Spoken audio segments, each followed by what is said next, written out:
The Plaza Hotel ballroom existed in that peculiar state of manufactured perfection where every surface reflected wealth back at itself. 300 faces turned toward the podium, expressions calibrated to convey interest without commitment, concern without action. Victoria Stone gripped the microphone with fingers that betrayed nothing of the exhaustion pressing against her ribs.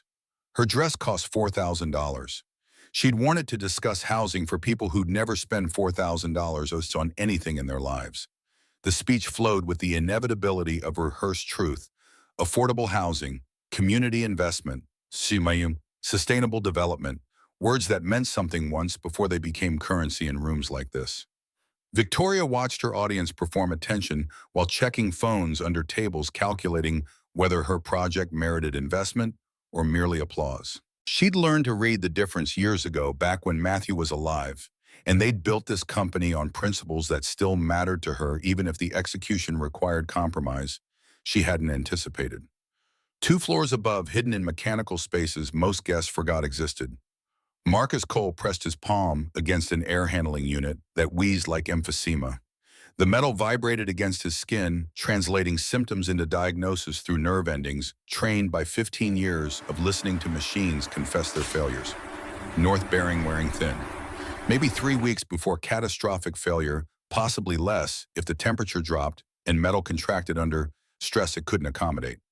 He scribbled notes on a clipboard held together with duct tape and stubborn refusal to requisition new equipment when old equipment still functioned. The ventilation system carried voices from below. Laughter. Crystal touching crystal. The soundtrack of a world Marcus serviced without inhabiting. He checked his watch, a Timex inherited from his father, the kind that kept time without making statements about the wearer's net worth. Another 90 minutes before he could drive back to Brooklyn, where Noah waited with fractions homework spread across their kitchen table.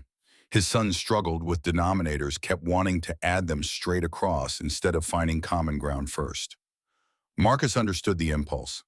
Adding seemed simpler than transformation. Below, Emma Stone fidgeted with the edge of her dress, navy blue, and appropriate, chosen by stylists who understood optics better than they understood 10-year-old girls. She sat at table 7, flanked by adults whose conversations moved across topics she couldn't follow and wouldn't care about if she could. Her mother's voice echoed from speakers positioned to ensure even distribution of sound. Emma had heard this speech before, different venues but identical rhythms. Affordable housing that people like her never saw. Community investment that required communities she'd never visit. Sustainable development that sustained everyone except the people it claimed to serve. The microphone sat on the table within reach. Emma had been taught not to interrupt, especially during professional events, where her mother's reputation balanced on perception management and strategic silence. But rules existed because people needed them, which meant people sometimes needed to break them. She reached for the microphone movement, slow enough to seem uncertain, decisive enough to complete itself before adults registered intention and prevented action. Her voice cut through her mother's sentence with the clarity of someone who hadn't learned yet that some questions should stay private. The words emerged without preamble or apology. "When do I get a dad who's actually here?" Silence expanded to fill space sound had occupied seconds earlier. 300 people performed simultaneous calculation, determining whether this constituted performance art or genuine disaster. Emma kept her eyes on her mother, watching Victoria's face cycle through expressions too fast for conscious control. Shock, pain, professional composure reasserting itself like armor. Victoria stepped away from the podium, movements precise despite the way her pulse hammered against her throat. She crossed to table 7, cameras tracking her progress with the hunger of people who sensed story unfolding. She crouched to Emma's height, eye level, now removing the power differential of standing over her daughter while delivering whatever response would minimize damage. Her voice dropped to register, meant for Emma alone, though microphones caught it anyway. "Sweetheart, we'll talk about this at home." Emma shook her head, the gesture small but absolute. "Home doesn't listen like 300 people do." The line landed with precision Emma hadn't calculated, but Victoria recognized immediately. Her daughter had just named the central problem of their relationship. Work consumed attention, home never commanded. Victoria listened better when audiences watched, perform presence more effectively under scrutiny than in privacy. Emma had weaponized that dynamic, forced the conversation into public space where Victoria couldn't defer or deflect. Victoria stood taking the microphone from Emma's hands with gentle firmness. She faced her audience, 300 faces now genuinely attentive, curiosity overriding whatever business had brought them here. Her voice carried the steadiness of someone who'd learned to function while bleeding internally. My daughter just reminded me that transparency matters. We're here tonight discussing how to house families, but I've been too focused on buildings to notice my own family needed attention. Thank you for your understanding. She guided Emma toward the exit, hand on her daughter's shoulder, acknowledging applause that felt more like sympathy than approval. The ballroom doors closed behind them, muting sound, isolating them in the hallway silence that felt more honest than anything inside. Marcus heard the whole exchange through ductwork that carried sound better than it carried heat. He paused mid-notation pen, hovering above clipboard, listening to a child's voice cut through professional veneers with the efficiency of good engineering. The kid had courage. Reminded him of Noah last month defending a classmate from bullies, refusing to apologize for intervening, even when consequences included detention. His son had that same quality. The willingness to name truth regardless of cost. The air handler shuddered, demanding attention. Marcus redirected from thoughts about bravery to immediate mechanical failure. He adjusted pressure, tightened connections, performed maintenance that would keep 300 people comfortable while they discussed discomfort they'd never personally experienced. His work uniform bore the Stone Development logo letters embroidered with a kind of precision that suggested someone cared about presentation even for staff nobody saw. Marcus appreciated the detail. Invisible work deserved visible acknowledgement, even if acknowledgement only extended to uniform quality. He finished his inspection, gathered tools, descended to basement levels, where maintenance staff occupied spaces designed for function rather than aesthetics. The locker room smelled like industrial cleaner and the particular exhaustion of people whose labor enabled other people's comfort. Ray Thompson sat on the bench, 63 years old, and counting days until retirement arrived with pension intact. Ray's voice carried the gravel of 4 decades breathing recirculated air. Heard some commotion upstairs. Gala get interesting. Marcus stored his tools, checking each piece against mental inventory that tracked equipment through muscle memory. CEO's kid asked for a dad in front of 300 people. Got real quiet, real fast. Ray whistled low. That's the Stone girl. 10 years old and already knows how power works. You don't get what you need by asking nice. You get it by asking loud where people can't ignore you. Marcus pulled on his jacket. Brooklyn Nets logo faded from washing machines that didn't respect sports allegiances. Smart kid. Hope her mom actually listens instead of just managing the PR fallout. Ray stood joints protesting movement with audible complaint. Rich people don't listen, Marcus. They perform listening until the cameras look elsewhere. Then it's back to business. That's how they stay rich. Marcus wanted to disagree, but his bank account suggested Ray's cynicism came from observation rather than bitterness. He'd worked for Stone Development 6 months long enough to see patterns.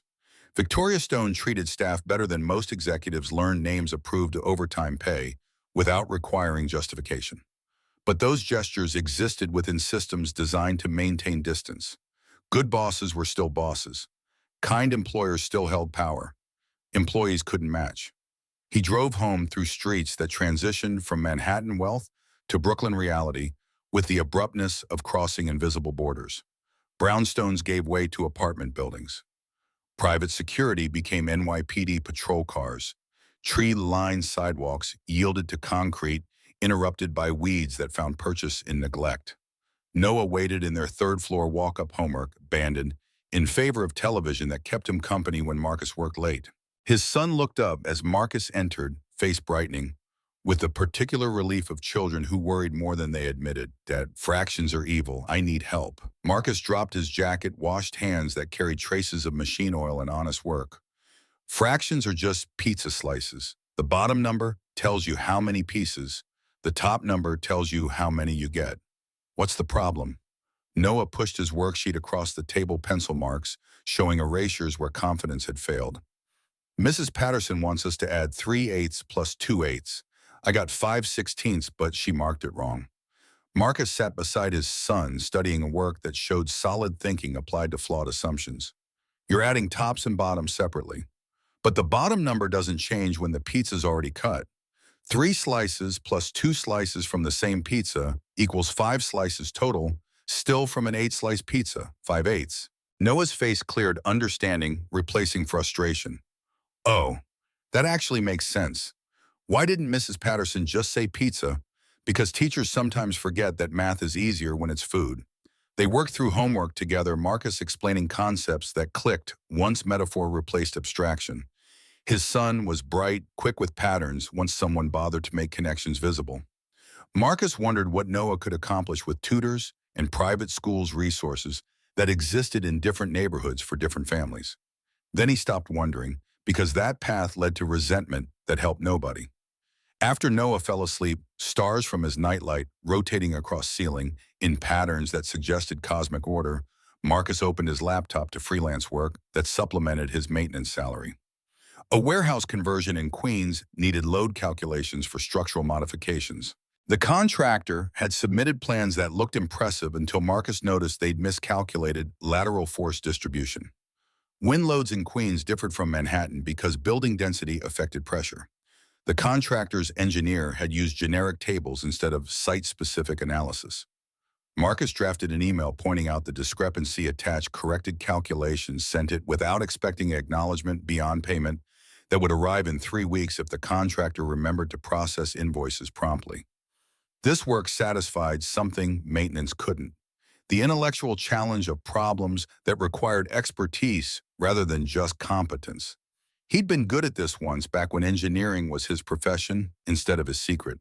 The betrayal still burned 5 years later. Dave Patterson, cutting corners on structural certification, blaming Marcus when inspectors caught it testifying under oath that Marcus had approved shortcuts Marcus had explicitly rejected in documented emails.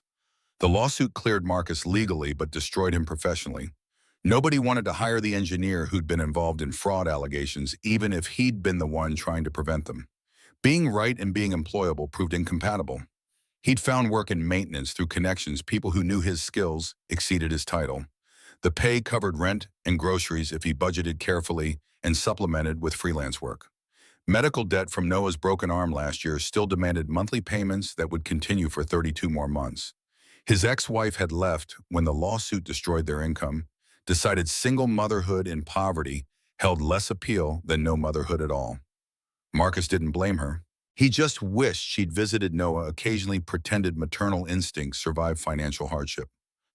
The penthouse Victoria called home occupied the kind of real estate that appeared in magazines photographed to suggest warmth while showcasing expensive emptiness. Emma sat on the kitchen counter eating ice cream directly from the container because some nights required breaking rules about portions and appropriate utensils. Victoria had traded heels for bare feet, designer dress for sweats that cost more than Marcus's weekly salary, composure for something resembling honest exhaustion. Emma spoke first because silence made her uncomfortable. "I'm sorry I embarrassed you, but I'm not sorry I asked." Victoria measured her response the way she measured everything: careful calibration between truth and management. "You didn't embarrass me. You surprised me. There's a difference." Emma studied her mother with the intensity of children learning to detect adult evasion. "You've been saying we'll talk about it for 4 years, since Dad died, but we never actually talk. You just work more and promise we'll talk later." Later keeps being later. The accuracy of it landed like indictment. Victoria had spent 4 years building walls from work, convincing herself that providing material stability equaled providing emotional presence. Emma had grown up with a mother who could run a corporation but struggled to remember what childhood required beyond tuition payments and scheduled activities. Victoria pulled out her phone, the reflex of someone who solved problems through organization and systematic approaches. "You're right. I've been avoiding this conversation because I don't know how to have it. But you deserve better. Give me 24 hours to think about how we do this properly." Emma set down the ice cream, expression shifting from confrontational to curious. "Do what properly?" "Find you a dad who's actually here. If that's what you need, then we figure out how to make it happen. Carefully, thoughtfully, with your input." The promise hung between them, tentative and potentially transformative. Emma wanted to believe it. Victoria wanted to deliver it. Neither of them quite knew how to bridge the gap between wanting and achieving. Morning arrived with the relentless punctuality of obligations that didn't care about emotional exhaustion. Victoria's office occupied the 42nd floor windows, offering views that translated altitude into authority. Nora Patel entered at 7 carrying coffee and the particular expression that indicated her friend needed intervention more than her boss needed efficiency. Nora had been COO for 6 years, friend for longer, the only person who could challenge Victoria without risking employment. I watched the gala coverage. Emma's question is trending on 3 platforms. The comments divide between people calling you brave and people calling you neglectful. How are you holding up? Victoria accepted coffee that cost $7 for reasons unrelated to caffeine content. I'm holding up by doing what I always do, converting emotional crisis into actionable plan. I need your help. Nora sat curiosity visible in posture that suggested she'd already guessed direction, but wanted confirmation. Help with what? Specifically, Victoria opened her tablet displaying document that had occupied her thoughts since 3 a.m. When sleep proved impossible and planning proved easier than feeling. 4-month timeline, 5 pre-vetted candidates, men connected to Stone Development's professional network who provide natural proximity without artificial dating pressure. Emma gets input at each stage. By the end, she either chooses someone or we acknowledge this approach failed and try something else. Nora scrolled through profiles, each one documenting credentials and achievements that read like resumes for positions they weren't actually interviewing for. Elliot Vance, land use lawyer, teaches mock trial on Saturdays despite running successful practice. Dr. Marcus Bell, pediatric cardiologist, advising our Wellness Center partnership. Grant Whitmore makes charitable foundations multiply money while maintaining soul. Lewis Callahan designs buildings that remember their neighborhoods. Raphael Stone, distant cousin, runs hotels and coordinates with our Veterans Housing Initiative. She looked up expression carrying skepticism Victoria recognized from previous conversations about systemic approaches to human problems. These are accomplished men. Any of them would look perfect on paper, but you're not hiring a consultant. You're looking for a father for Emma, which means Emma needs voice in this from the beginning, not just approval at the end. Victoria nodded, acknowledging the distinction even as she struggled to implement it. That's why the 4-month timeline includes regular check-ins with Emma.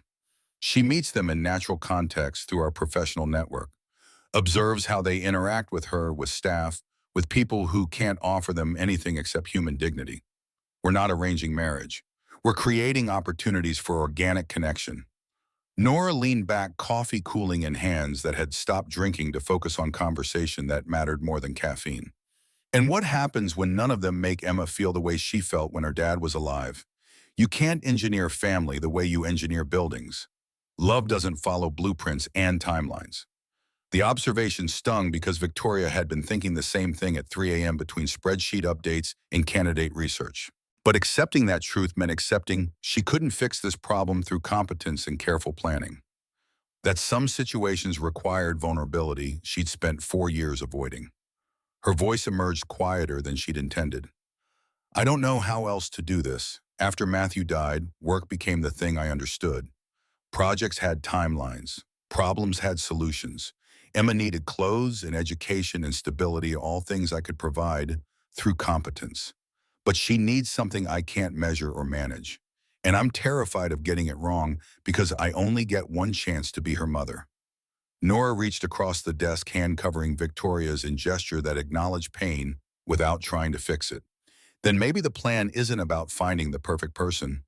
Maybe it's about showing Emma you're willing to try, even when trying is uncomfortable. That you value her needs enough to risk failure publicly instead of avoiding the question privately. Victoria absorbed this, recognizing wisdom that cut through her systematic approach to expose its actual purpose. She wasn't planning to find Emma a father. She was planning to demonstrate she'd tried creating documentation of effort that might substitute for results. Classic executive maneuver. Produce evidence of work to obscure absence of transformation. She closed the tablet, setting aside the plan that had consumed her night. Okay, new approach. Emma helps design the criteria. We don't start with candidates. We start with what she actually needs from a father figure. Then we see who might meet those needs instead of who looks impressive in profiles. Nora smiled, the expression carrying relief that her friend might be learning to prioritize feeling over framework. Now you're thinking like a mother instead of a CEO. That's progress. Across the city, Marcus knelt beside pipe that wept water with the persistence of injury that wouldn't heal without intervention.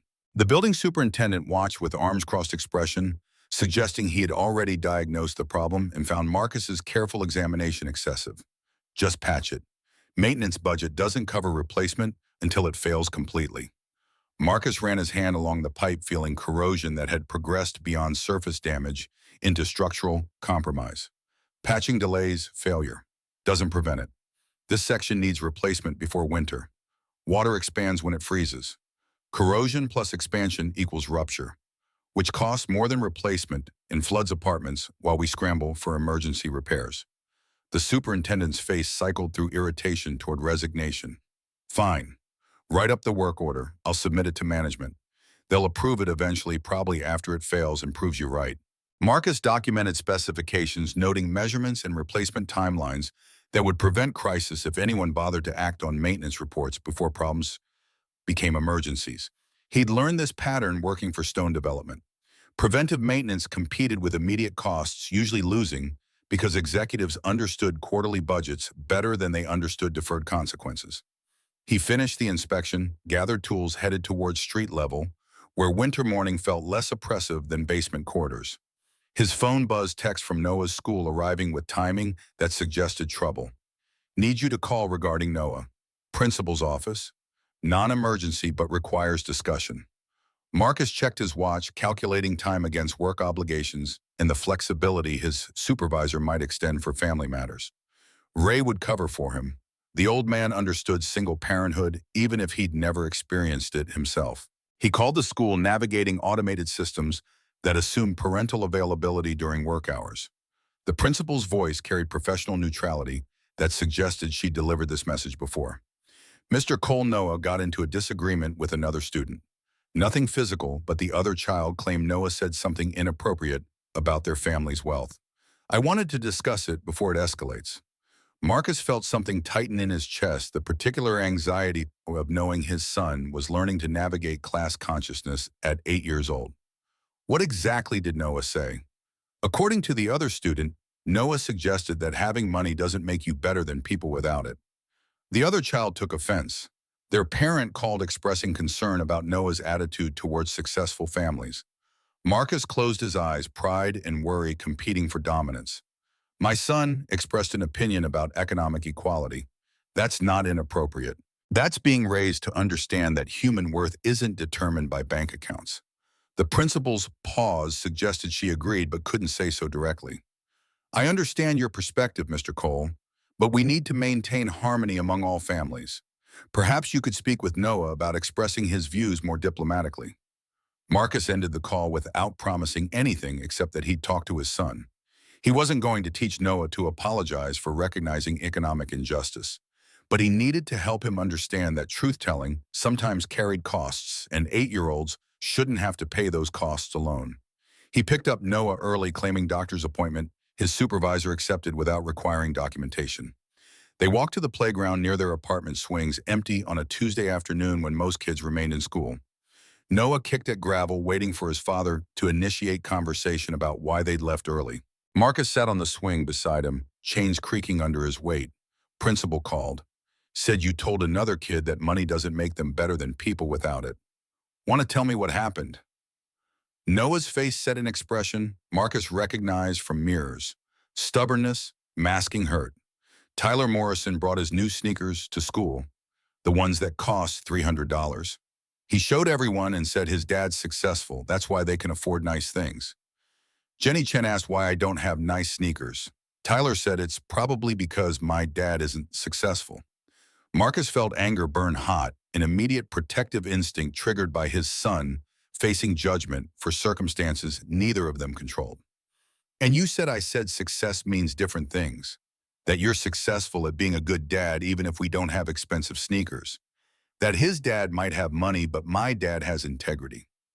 Tyler got mad and told the teacher I was being mean about his family. Marcus pulled Noah close, feeling his son's shoulders shake with tears he'd been holding since morning. You weren't wrong, Noah. But sometimes being right costs something. And I'm sorry you're learning that lesson so young. You shouldn't have to defend me or our life to kids who don't understand that wealth and worth aren't the same thing. Noah wiped his face against Marcus's jacket, voice muffled by fabric and emotion. Are we poor, Dad? The kids at school think we are. They say we live in a bad building and you work a bad job. I don't know what to tell them. Marcus held his son tighter, wishing he could shield him from economic realities that third graders shouldn't have to contemplate. We're not poor, buddy. We're careful. There's a difference. We have a home, we have food, we have each other. Some people have a lot more money and a lot less of what actually matters. Money can't buy integrity or love, or the kind of dad who shows up to help with fractions homework even when he's exhausted from work. Noah pulled back, looking at his father with eyes that carried too much understanding for 8 years. Emma Stone is in my class, the girl whose mom owns our building and lots of other building songs. She has a driver and fancy stuff, but she told me she'd trade it all for her dad to come back. He died when she was 6. She said being rich doesn't fix the empty feeling. The name caught Marcus by surprise, unexpected connection between his world and Victoria Stone's life, creating intersection he hadn't anticipated. Then she understands something most adults don't. That money can't buy back the people we lose. It just buys different kinds of empty. They swung in silence motion, providing rhythm that didn't require words. Marcus thought about Victoria Stone standing in that ballroom, daughter asking for a father in front of 300 people who'd never understand the specific loneliness of children who had everything except what they actually needed. Emma and Noah attended the same school, occupied the same classroom, navigated the same social dynamics that divided kids into categories based on parental wealth and professional success. His son knew Victoria Stone's daughter, had probably witnessed her navigate the particular isolation of wealth that couldn't solve family problems. The symmetry felt almost designed two children from opposite economic circumstances, discovering that loss looked similar regardless of bank accounts. The construction site at Block 17 wore winter like a warning scaffolding, climbing toward gray sky steel framework exposed to elements that didn't respect timelines or budgets. Victoria arrived with Emma and Louis Callahan, the architect who designed this building to include corner stores where families could buy groceries without crossing dangerous intersections. Good design remembered that not everyone owned cars or had time to travel for necessities. Louis handed Emma a child-size hard hat, Stone Development logo stenciled across the front in letters that made her grin. Rule 1 on construction sites: you can ask any question. Bad questions don't exist here. Only curiosity. Emma strapped the chin band with seriousness that suggested she understood this was oath rather than safety requirement. Why are pigeons always at construction sites? They don't help build anything. Louis crouched to her level expression matching her gravity. Because they are excellent spies. Can't trust a bird with secrets. That's why all our important documents stay in offices with closed windows. Emma's laugh echoed off concrete and steel sound that made Victoria remember her daughter used to laugh more often before grief settled into permanent residence. Louis was good with children, treated Emma like person rather than CEO's daughter, engaged her curiosity without condescension. He was on Victoria's list of potential candidates, though watching him now, she wondered if his patience came from genuine affection or professional courtesies toward a client's child. They walked the perimeter, over Louis explaining load paths in terms that transformed architecture into storytelling. This column is like backbone. The facade is skin. The HVAC system is breathing. Buildings are alive in ways people don't notice until something stops working. Emma touched a steel beam with reverence, usually reserved for museum exhibits, fingers trailing along metal that would support families she'd never meet. So buildings remember what we put into them, like you can feel it years later, whether they were built with care or just built fast. Louis nodded, impressed by observation most adults missed. Exactly. Buildings built fast fall apart. Fast. Buildings built with attention to detail and care for the people who will live in them. Those buildings last. They become part of neighborhoods instead of just structures in neighborhoods. They approach the freight elevator, the superintendent waving while frowning at control panel that beeped periodic protest. The man was thick-shouldered and gray at temples, the kind of supervisor who'd earned authority through decades rather than degrees. His voice carried apology mixed with irritation. She's been temperamental all week. Maintenance scheduled for Monday. but she'll get you topside. 10 minutes maybe. Victoria hesitated, instinct suggesting stairs might demonstrate better judgment than trusting machinery that announced its unreliability through electronic complaints. Lewis read her pause, offering reassurance that felt more like social pressure than actual safety assessment. Top deck has the best view, worth it if you're sure it's safe. The superintendent pried the gate open with practiced motion, listening to machinery the way mechanics listen to engines diagnosing health through sound patterns most people couldn't distinguish. You'll be fine. Just take it slow. I'll radio if anything changes. They stepped into the cage metal gate, closing behind them with finality that made Victoria's stomach tighten. The elevator lurched upward with groan that sounded organic mechanical complaint translated into something almost biological. 3 floors passed normally. Then the car shuddered mid-rise motion, stuttering like hesitation. The lights flickered. Once, twice, died. Returned at half strength that cast shadows suggesting threat rather than illumination. The elevator settled into stillness between floors 3 and 4 suspended in space that suddenly felt more like trap than transportation. The pause stretched from seconds into realization that movement had stopped, that they occupied cage between destinations with no clear way forward or back. Emma's fingers found Victoria's coat gripping fabric hard enough to leave impressions. Her breathing shifted rapid and shallow, the early warning signs of panic Victoria recognized from weeks after Matthew's funeral, when their daughter would wake screaming from dreams she couldn't explain. The small space contracted around them, walls pressing closer in perception, even as objective measurement remained unchanged. Darkness thick enough to feel solid crowded against thin emergency lighting that barely penetrated fear. Lewis pressed the emergency button, maintaining calm that came from training rather than actual absence of concern.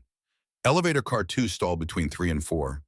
3 passengers, no injuries. Requesting maintenance.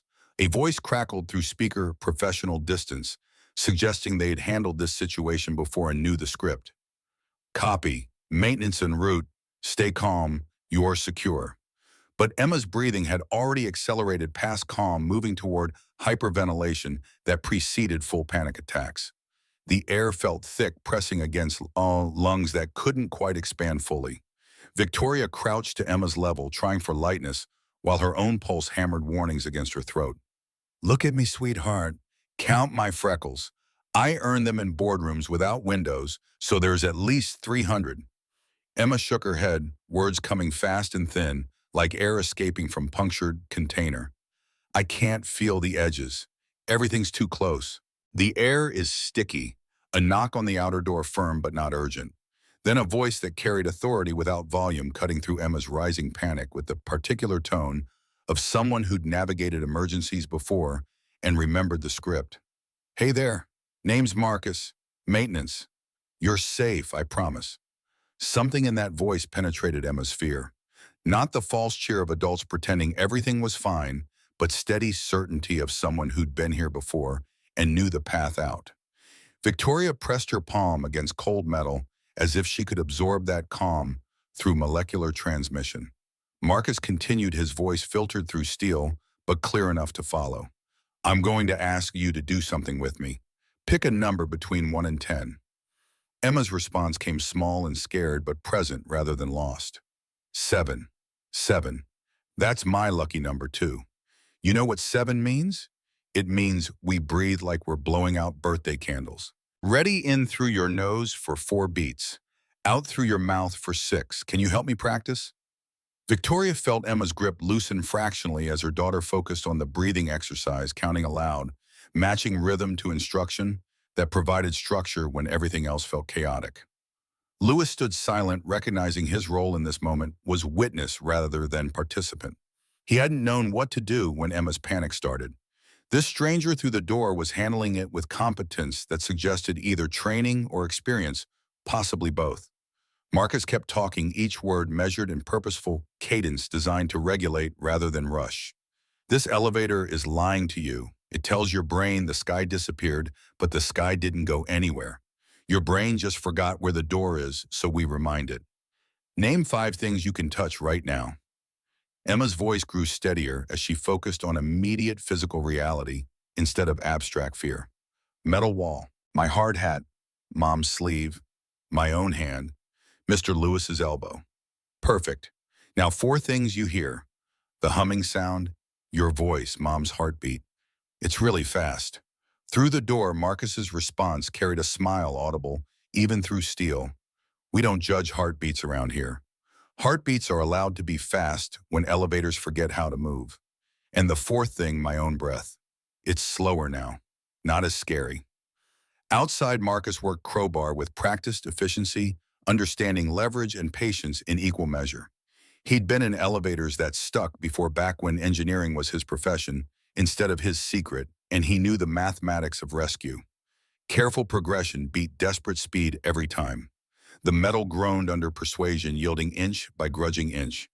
His voice never stopped, threading through the work like rope through pulleys, continuous connection, preventing isolation.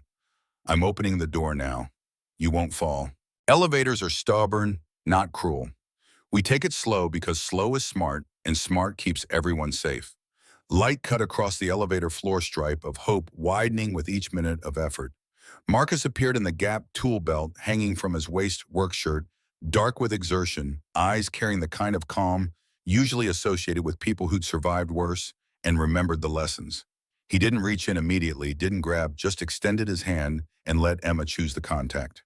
She reached without hesitation, trust extended to stranger who talked her through panic with nothing but voice and breathing exercises that actually worked. He anchored her weight with strength that didn't require acknowledgement, lifting her through the opening onto solid hallway floor, with movements economical enough to seem effortless. Emma didn't step back once her feet found purchase.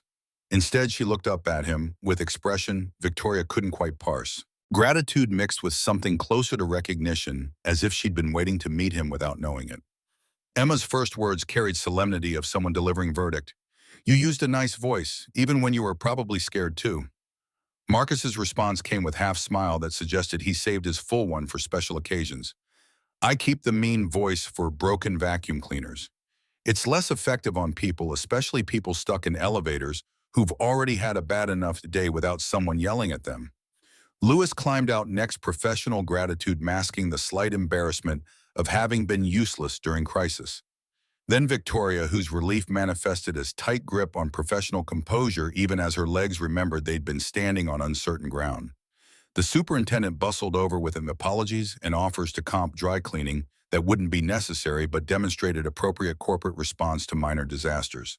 Marcus accepted the technical explanation about relay failure and launched into jargon about offline systems and standard protocols that would make sense to facilities management. But Victoria caught the way his language shifted the depth of understanding that exceeded what maintenance position required. He spoke like someone who understood systems from inside out, who could translate machinery into meaning without consulting manuals or calling for engineering support. Emma studied his tool belt with intensity of someone cataloging important details. Do you fix everything that breaks? I try not to make things worse. That's half the job right there. The other half is knowing when to fix and when to replace. Sometimes what looks broken just needs adjustment. Sometimes it needs complete replacement. Knowing the difference comes from experience and listening to what the machinery is actually saying versus what people think it's saying. The answer contained more philosophy than Emma's question had requested, but she nodded as if it made perfect sense. The superintendent waved them toward the stairs, embarrassment about elevator failure, competing with relief that nobody was injured, and lawsuits seemed unlikely. Victoria lingered, watching Marcus check his tool cart with the particular attention of people who counted inventory, because replacing lost equipment came from personal budgets rather than company accounts. She found herself asking, before thinking it through completely, were you headed to us specifically when this happened? He looked up, and for a moment, Victoria saw past the maintenance uniform to something that didn't quite fit the role. Intelligence that exceeded what his position required. Competence that suggested different history than his current employment indicated. Headed to the roof, heaters making dramatic gestures in February.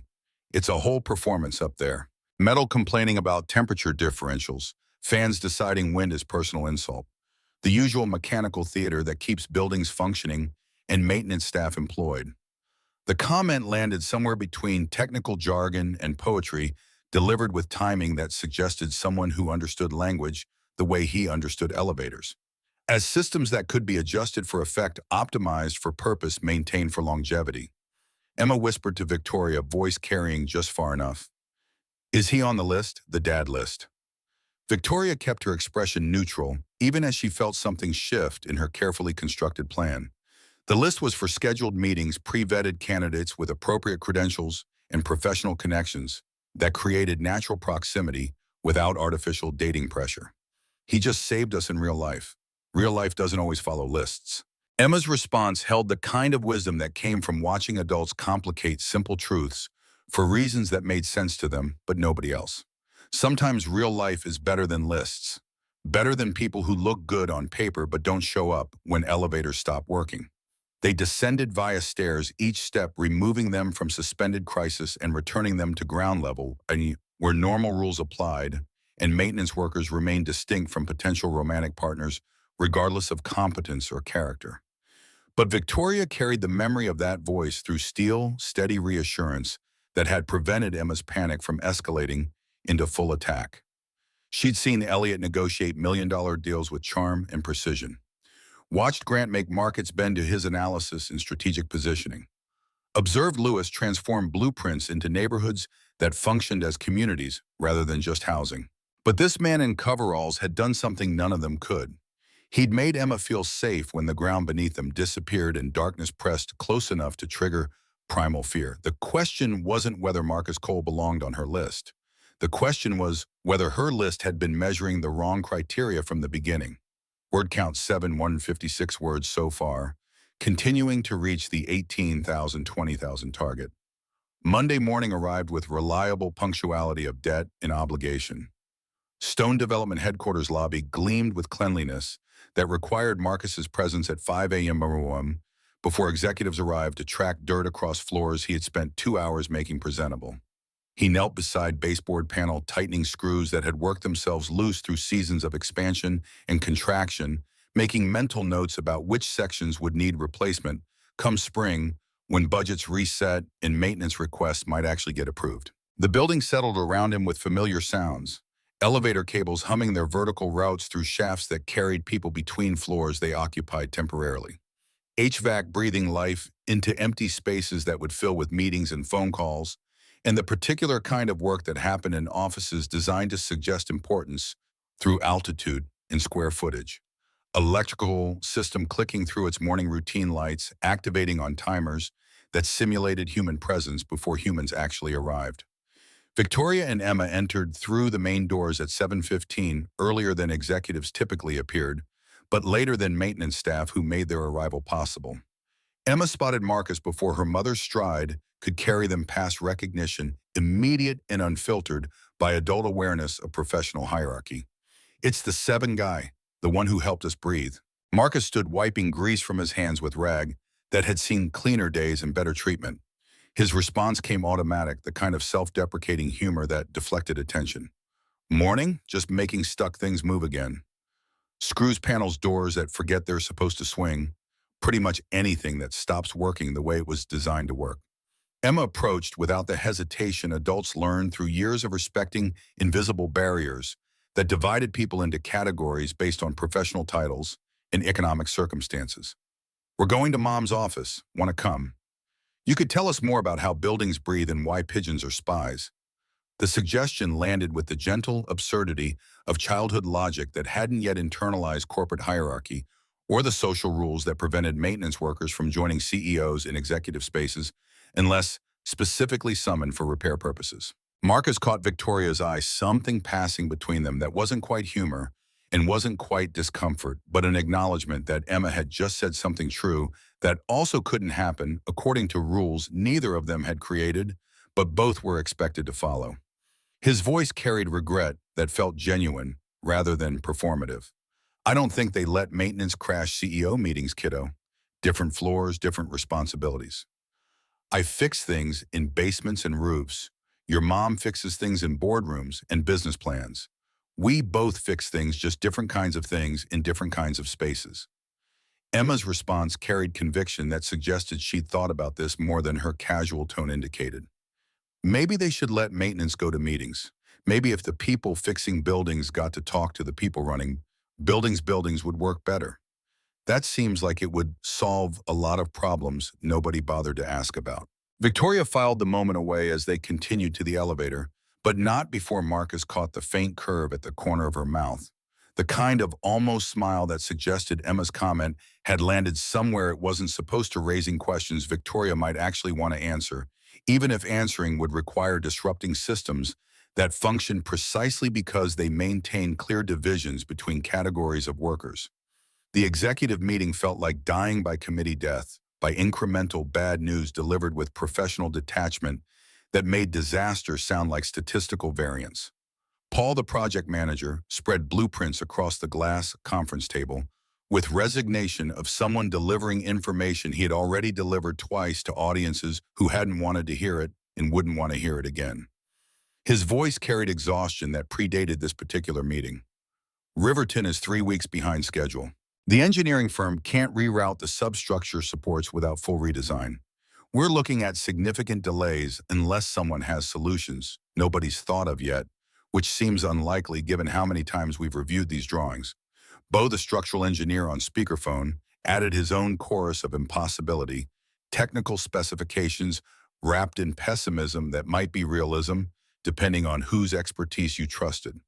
We're talking $600,000 minimum 3 months if we start today and nothing else goes wrong, which means probably 4 months and 800,000 because things always go wrong when you're rushing structural modifications on projects this complex. The soil conditions weren't what the survey indicated, and correcting for that reality requires engineering nobody budgeted for. Victoria felt the walls of carefully managed timelines collapse inward, pressure building against plans that had seemed solid until they collided with reality that didn't respect projections or good intentions.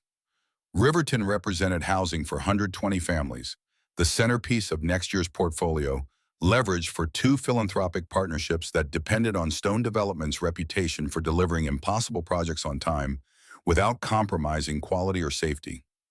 Losing Riverton meant more than quarterly setbacks. It meant people staying in overcrowded apartments where children shared rooms they shouldn't have to share. Families pushed further from jobs and schools by rental markets that didn't care about their stories or struggles. Each delayed month translated into real humans facing real consequences, while Victoria sat in glass-walled conference rooms discussing abstractions like timelines and budgets. A knock interrupted her spiraling calculations, the kind of interruption that typically annoyed her, but right now felt like temporary reprieve from problems that wouldn't solve themselves through force of will or executive authority. Marcus entered carrying an envelope, work boots tracking evidence of basement excursions across carpet designed for different kinds of feet. His presence in executive space felt like category error maintenance crossing into management territory without invitation or clear purpose. His voice carried appropriate deference without suggesting actual intimidation. Mailroom sent this up. Looks important. Certified letter signature required. They tried calling, but nobody answered. He placed the envelope on Victoria's desk, but his eyes snagged on the blueprints spread across the conference table like evidence at a crime scene. The pause lasted maybe 3 seconds, long enough for his gaze to track load paths and identify problems the engineers had spent weeks failing to solve adequately. Paul's voice carried territorial warning, protective of professional space being invaded by someone whose credentials didn't justify his presence in conversations about structural engineering. Those are confidential, company business, not appropriate for general viewing. Marcus's attention shifted to Victoria, and she found herself giving permission before quite knowing why, instinct suggesting his interest might be more than idle curiosity. It's Riverton. We're stuck on engineering issues that might cost us $600,000 and 3 months we don't have. The substructure supports aren't working with existing soil conditions. Why do you ask? Do you have experience with this kind of problem? Marcus stepped closer to the table, his finger tracing the northern column grid with precision of someone reading a language others had forgotten they were supposed to understand. His voice shifted from deferential maintenance worker to something else entirely, confidence that came from expertise rather than authority.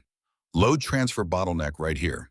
If you swap to staggered micropiles with stepped footing, you can carry the same load without relocating utilities.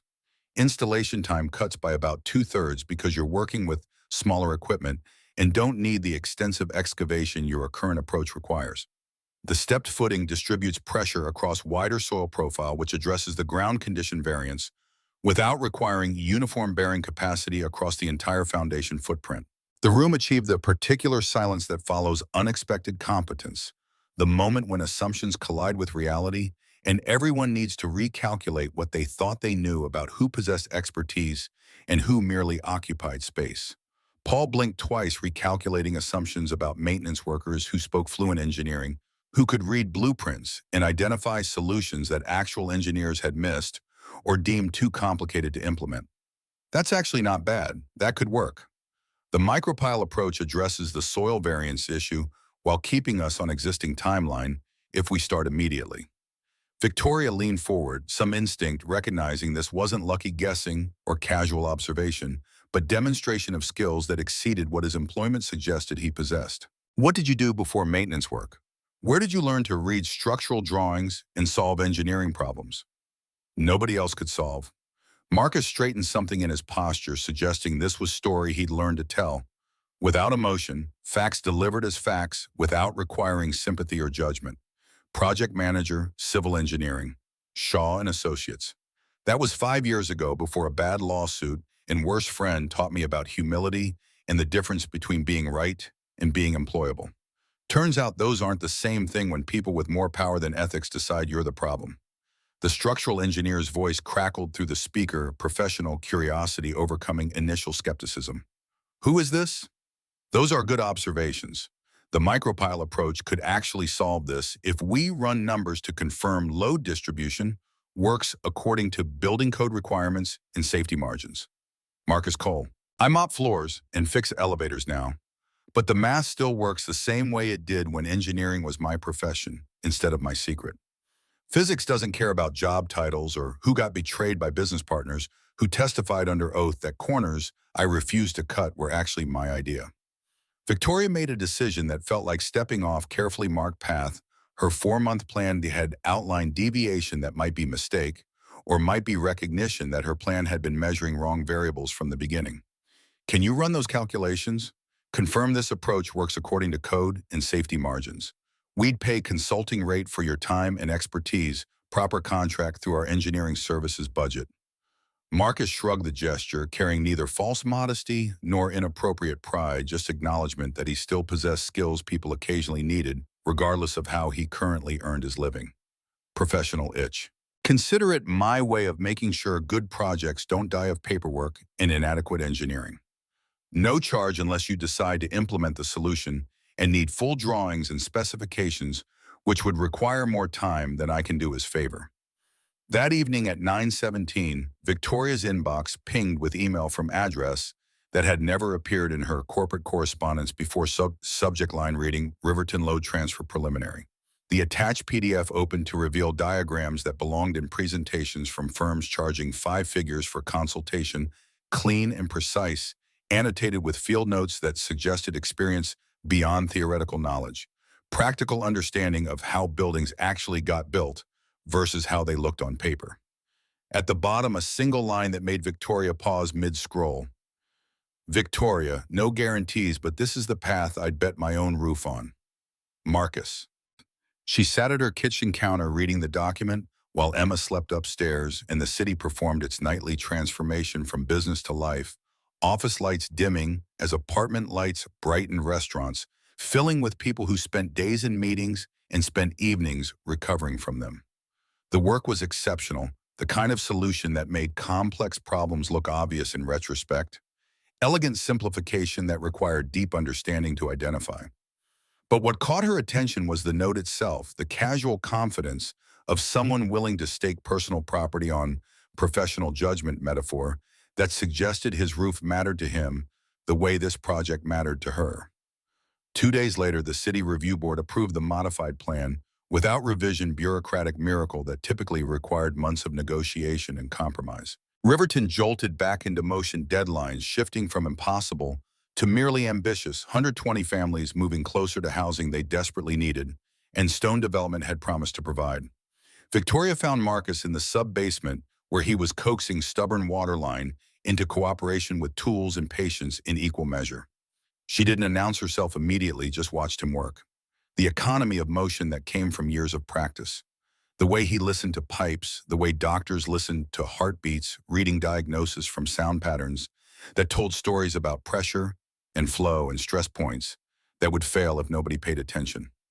When she finally spoke, he didn't startle, just looked up with expression that suggested he'd known she was there and had been waiting for her to initiate conversation. You just saved us millions of dollars in 3 months we couldn't afford to lose. 120 families are going to have homes because you saw solution engineers with fancy degrees couldn't identify. Why didn't you go back to engineering after the lawsuit cleared? Marcus leaned against the pipe he'd been repairing, and Victoria saw calculation behind his eyes. The choice between easy deflection and harder truth that would require explaining things he probably didn't discuss often. Life's not linear. I had a son to raise, legal mess to climb out of, and no appetite for partners who cut corners and blamed other people when inspectors caught them. Janitorial work is honest. Nobody lies to you about where the dirt is. Pipes either work or they don't. Buildings either stay warm or they don't. There's clarity in maintenance that I never found in engineering firms where people cared more about billable hours than whether buildings would actually stand for their designed lifespan. The answer carried more weight than its words, speaking to principles that had cost him professionally but kept him whole personally. Choice between integrity and income that shouldn't have been choice at all, but turned out to be exactly that. Victoria opened her mouth to respond, but Emma's voice echoed down the stairwell before she could form the thought, her daughter appearing with Noah trailing behind her, the two of them wearing the comfortable familiarity of school friends who'd somehow orchestrated this coincidence with the planning skills of military strategists. Emma's face lit with recognition that suggested she'd been hoping to find Marcus here. I drew the elevator we got stuck in, and a better one. See, it has windows so you can see outside and remember the sky didn't disappear. And emergency lights that actually light things instead of making shadows scarier. And handrails at kid height so shorter people have something to hold besides their mom's coat. Marcus crouched to examine her work. With the seriousness it deserved, studying the drawing with attention most adults didn't extend to children's art. Smart design. Everything feels safer with a view. And the kid height handrails show you're thinking about users who aren't 6 feet tall, which most engineers forget because they design for themselves instead of for everyone who'll actually use the space. This is good thinking. You might have a future in architecture or engineering if you want it.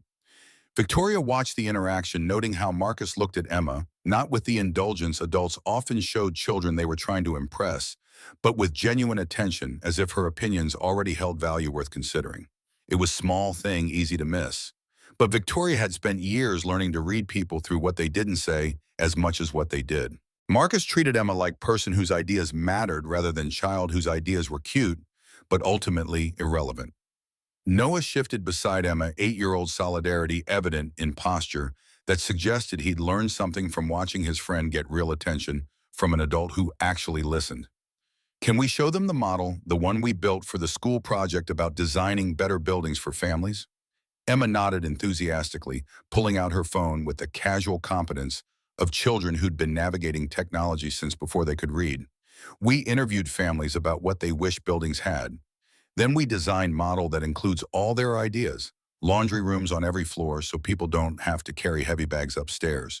Community spaces where neighbors can meet without it costing money. Windows that actually open so you're not stuck breathing recycled air when the AC breaks and landlords take forever to fix it. The project revealed thinking more sophisticated than Victoria had given her daughter credit for questions Emma had asked and solutions she'd designed, while Victoria had been focused on quarterly earnings and investor presentations. Marcus studied the model on Emma's phone, zooming in to examine details that demonstrated real thought about how people actually lived rather than how architects imagined they lived. This is fantastic work. Better than most professional designs I've seen because you're solving real problems real people actually have, instead of winning awards for buildings that look impressive in magazines but don't function well for the families who have to live in them. Victoria felt something shift in her understanding of her daughter. Recognition that Emma had been paying attention to housing issues, not because her mother lectured about them, but because she'd been observing, asking questions, caring about people whose lives differed dramatically from her own privileged existence. The children left eventually, Noah reminding his father about dinner plans, and Emma checking her schedule with the efficiency of someone who'd inherited organizational skills from her mother, even if she'd inherited her father's artistic sensibility. Alone again in the sub-basement, Victoria and Marcus stood in silence that felt comfortable instead of pressured, the kind of quiet that didn't require filling with words designed to manage impression or advance agenda. Marcus broke at first voice careful in way that suggested he was testing boundaries before committing to full conversation. Emma's a good kid, smart, thoughtful, aware of people who are struggling even though she's never struggled herself. That's rare. Most kids from wealthy families don't notice inequality because nobody teaches them to look for it or care about it. Victoria felt pride mixed with guilt recognition that Emma's awareness came despite, rather than because of intentional parenting, natural empathy. Victoria hadn't consciously cultivated, but probably should have. She gets that from her father. Matthew cared about people, built this company on principle that housing people mattered more than maximizing returns. He chose projects others ignored because families needed homes, not because profit margins looked attractive. I've tried to maintain that mission even when investors push back and board members suggest we'd make more money if we stopped caring so much about who we house and focused more on how much we charge them. Marcus absorbed this, nodding slowly. That's harder than it sounds. Maintaining principles, when they cost you something, requires constant choice, constant resistance against pressure to optimize for profit instead of purpose. Most people give up eventually. Decide principles are luxury they can't afford when quarterly earnings determine whether they keep their job or get replaced by someone more willing to compromise. The observation landed with accuracy that made Victoria uncomfortable naming tension she lived with daily, the constant negotiation between values Matthew had established and financial realities investors demanded she prioritize. She changed subject, needing to move away from introspection that felt too revealing for sub-basement conversation with maintenance worker who'd somehow become something else, person whose opinion mattered more than his position suggested it should.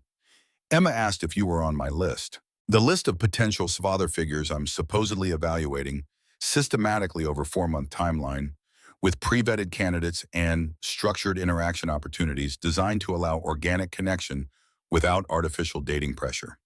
Marcus's expression shifted surprise, giving way to something more complicated, mix of flattery and concern that suggested he understood implications even before Victoria finished explaining the plan she'd developed and was increasingly questioning. That sounds very organized, very CEO, very much like treating family formation as project with timelines and deliverables and measurable success criteria. Victoria felt defensive response rise and forced it down, recognizing he was right, even if being right felt like criticism. I don't know how else to do this. After Matthew died, work became the thing I understood. Projects had timelines, problems had solutions. Emma needed stability and security and educational opportunities, all things I could provide through competence and professional success. But she needs something I can't measure or manage or deliver through efficiency and careful planning. Marcus stepped closer, reducing distance between them in a way that felt deliberate invitation rather than accident. Maybe that's the problem. You're trying to solve emotional need through systematic approach. But love doesn't follow blueprints. Family doesn't have timelines. The right person appears in moments you haven't scheduled, solves problems you didn't know how to name until they demonstrated solution through action rather than credentials. His words echoed Nora's warning, different phrasing, but identical insight that Victoria's 4-month plan was really about demonstrating effort rather than achieving result documentation of trying that might substitute for actual transformation.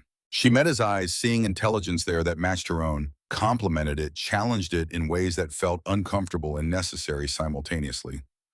Are you saying you're the right person, the unscheduled moment, the solution I didn't know how to name? Marcus's smile arrived slow, the full version she'd only seen half of before expression that transformed his face from merely handsome to something more magnetic. I'm saying I fixed an elevator and solved an engineering problem and made Emma feel safe during panic attack. Those are just facts. What they mean, whether they matter beyond immediate crisis, that's something only you can determine based on what you actually need versus what looks good on carefully constructed list of pre-vetted candidates with appropriate credentials and professional connections? The answer was careful barrage dressed as philosophical observation, refusing to claim significance while simultaneously asserting it through refusal to minimize what had happened between them over the past week. Victoria found herself moving closer, reducing distance, further entering space that felt intimate, even in sub-basement, surrounded by pipes and machinery that had no opinion about human connection or the ways people found each other, despite systems designed to keep them separate. Emma told me sometimes real life is better than lists, that what looks good on paper doesn't always show up when elevators stop working. Marcus held her gaze, and Victoria felt the particular electricity of attraction acknowledged but not yet acted on potential energy hovering between people who recognized connection but hadn't decided whether to pursue it or ignore it out of respect for complications it would introduce into lives that were already complicated enough. Smart kid. Might be smarter than both of us. They stood there in sub-basement silence, machinery humming around them, buildings settling into evening routine that required less intervention than morning startup. Neither of them moved to close the remaining distance. Neither of them stepped back to reestablish professional boundaries that were already blurring. Above them, Emma and Noah walked home together after school, two children whose friendship was creating connection between families that existed in different economic stratospheres, whose parents were circling each other with caution that felt wise and frustrating simultaneously. Victoria thought about her list: 5 accomplished men with appropriate credentials and professional connections. Then she thought about Marcus explaining load pass to Emma, talking her through panic attack, with nothing but voice and breathing exercises solving engineering problem that would house 120 families who desperately needed homes Stone Development had promised to provide. The list measured things that looked impressive in profiles. Marcus measured things that mattered in moments when performance became irrelevant and authenticity became necessary. She still didn't know which measurement system to trust, but she was beginning to suspect the answer had been obvious to Emma from the moment she'd asked for Dad, who was actually here present, rather than merely appropriate, chosen for character rather than credentials. Continuing to reach word count target. The following Tuesday brought what Victoria had been simultaneously anticipating and dreading: the formal introduction of her vetted candidates to Emma through carefully orchestrated professional interactions that were supposed to feel natural while being anything but. The first candidate was Elliot Vance, 42 years old land use attorney who'd built a practice defending affordable housing projects against NIMBY opposition while maintaining country club membership and connections that smooth permits through bureaucratic systems designed to delay exactly the kind of development he claimed to champion. They met at his office, glass and steel overlooking Central Park View, that cost monthly rent exceeding most people's annual salary. Elliot greeted Emma with practiced warmth that felt calculated rather than genuine, the kind of attention adults gave children when they were really performing for parents watching the interaction. "So your mom tells me you're interested in architecture and urban planning. That's impressive for someone your age. Most kids your age are thinking about video games and social media, not about how cities work and who gets to live where." Emma's response came flat, detecting the condescension embedded in compliment designed to demonstrate Elliot's progressive credentials while simultaneously positioning her interests as unusual rather than simply human. "Most kids my age live in cities and notice when their friends have to move because rent gets too expensive. You don't have to be unusual to care about where people live. You just have to pay attention and care about people besides yourself." Elliot's smile tightened fractionally, recognition that his opening gambit had failed to impress his actual audience, even if Victoria seemed willing to overlook the misstep. "Of course, I didn't mean to suggest otherwise. I just think it's great that you're engaged with these issues at your age. Shows real awareness and concern for social justice." Emma studied him with the directness that made adults uncomfortable gaze that suggested she was evaluating him, rather than being evaluated, assessing authenticity through lens that hadn't learned yet to accept performance as substitute for genuine feeling. "Mr. Cole says good design solves real problems real people actually have, not problems that win awards or impress people in magazines. Do you design solutions for real people or for people like you?" The question landed like prosecution, stripping away Elliot's carefully constructed image to expose the fundamental tension in his work. He defended affordable housing while living in luxury that depended on the same economic systems that created housing scarcity. His practice served clients who needed his expertise, while his lifestyle required fees those same clients could never afford. Victoria watched Elliot navigate the question with lawyer's skill, redirecting toward abstractions that avoided Emma's actual inquiry. I think we need systemic change, which requires working within existing systems to transform them from inside. That means building coalitions between communities that need housing and developers who can provide it, even if those developers aren't perfect actors. Progress requires pragmatism, not purity. Emma's expression suggested she'd heard enough to form opinion she wouldn't voice while Elliot was present, but would absolutely share with Victoria later. The meeting concluded with appropriate pleasantries, Elliot promising to stay in touch and offering to take Emma to see one of his current projects, Community Land Trust in Brooklyn, that was preserving affordable housing against gentrification pressure. Victoria accepted the offer knowing she'd probably cancel later, recognizing from Emma's posture that her daughter had already dismissed Elliot as inappropriate candidate, regardless of his professional accomplishments. In the car, heading home, Emma delivered her assessment with the brutal honesty of children who hadn't learned yet to soften criticism out of respect for adult feelings. He talks about caring about people but lives like he doesn't have to care because his life is comfortable no matter what happens to everyone else. Mr. Cole lives in Brooklyn with Noah and knows what it costs when pipes freeze and landlords ignore repair requests because tenants don't have leverage. That's real knowing. Not knowing about knowing from.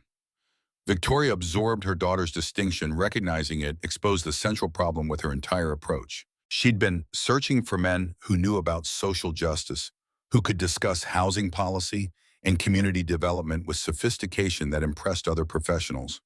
But Emma wanted someone who knew from experience, who'd lived the struggles her mother's company was supposed to address, who understood housing insecurity not as abstract policy problem, but as lived reality that shaped daily decisions and long-term possibilities.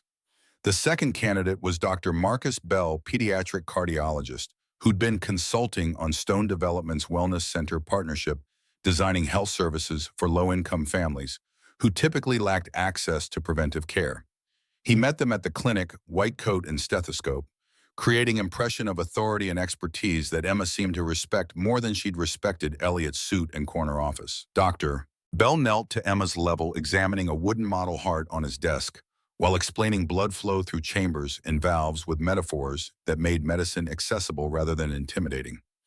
Think of your heart as a building with 4 rooms and specific traffic flow patterns. Blood comes in through one entrance, gets processed in first room, moves to second room, gets sent out to body, comes back through different entrance, gets processed again, then leaves to lungs. Continuous flow, carefully choreographed, exactly like good building design, where people move through spaces that serve specific purposes before continuing to next destination.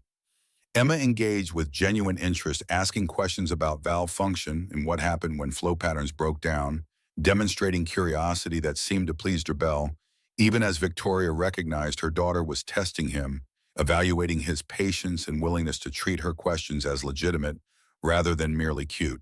After 40 minutes of increasingly technical discussion about cardiac function and congenital defects, Dr. Bell treated with surgical precision. Emma asked the question Victoria knew was coming, even if Dr. Bell didn't. Do you have kids? Do you know how to be a dad? Or are you just good at being a doctor? Dr. Bell straightened, caught between honesty and impression, management choice between admitting his personal limitations or performing confidence he didn't possess. I don't have children of my own. My career demanded focus that made family planning difficult, but I work with children every day, understand their needs medically, and have watched enough families navigate pediatric health crises to understand what good parenting looks like under pressure.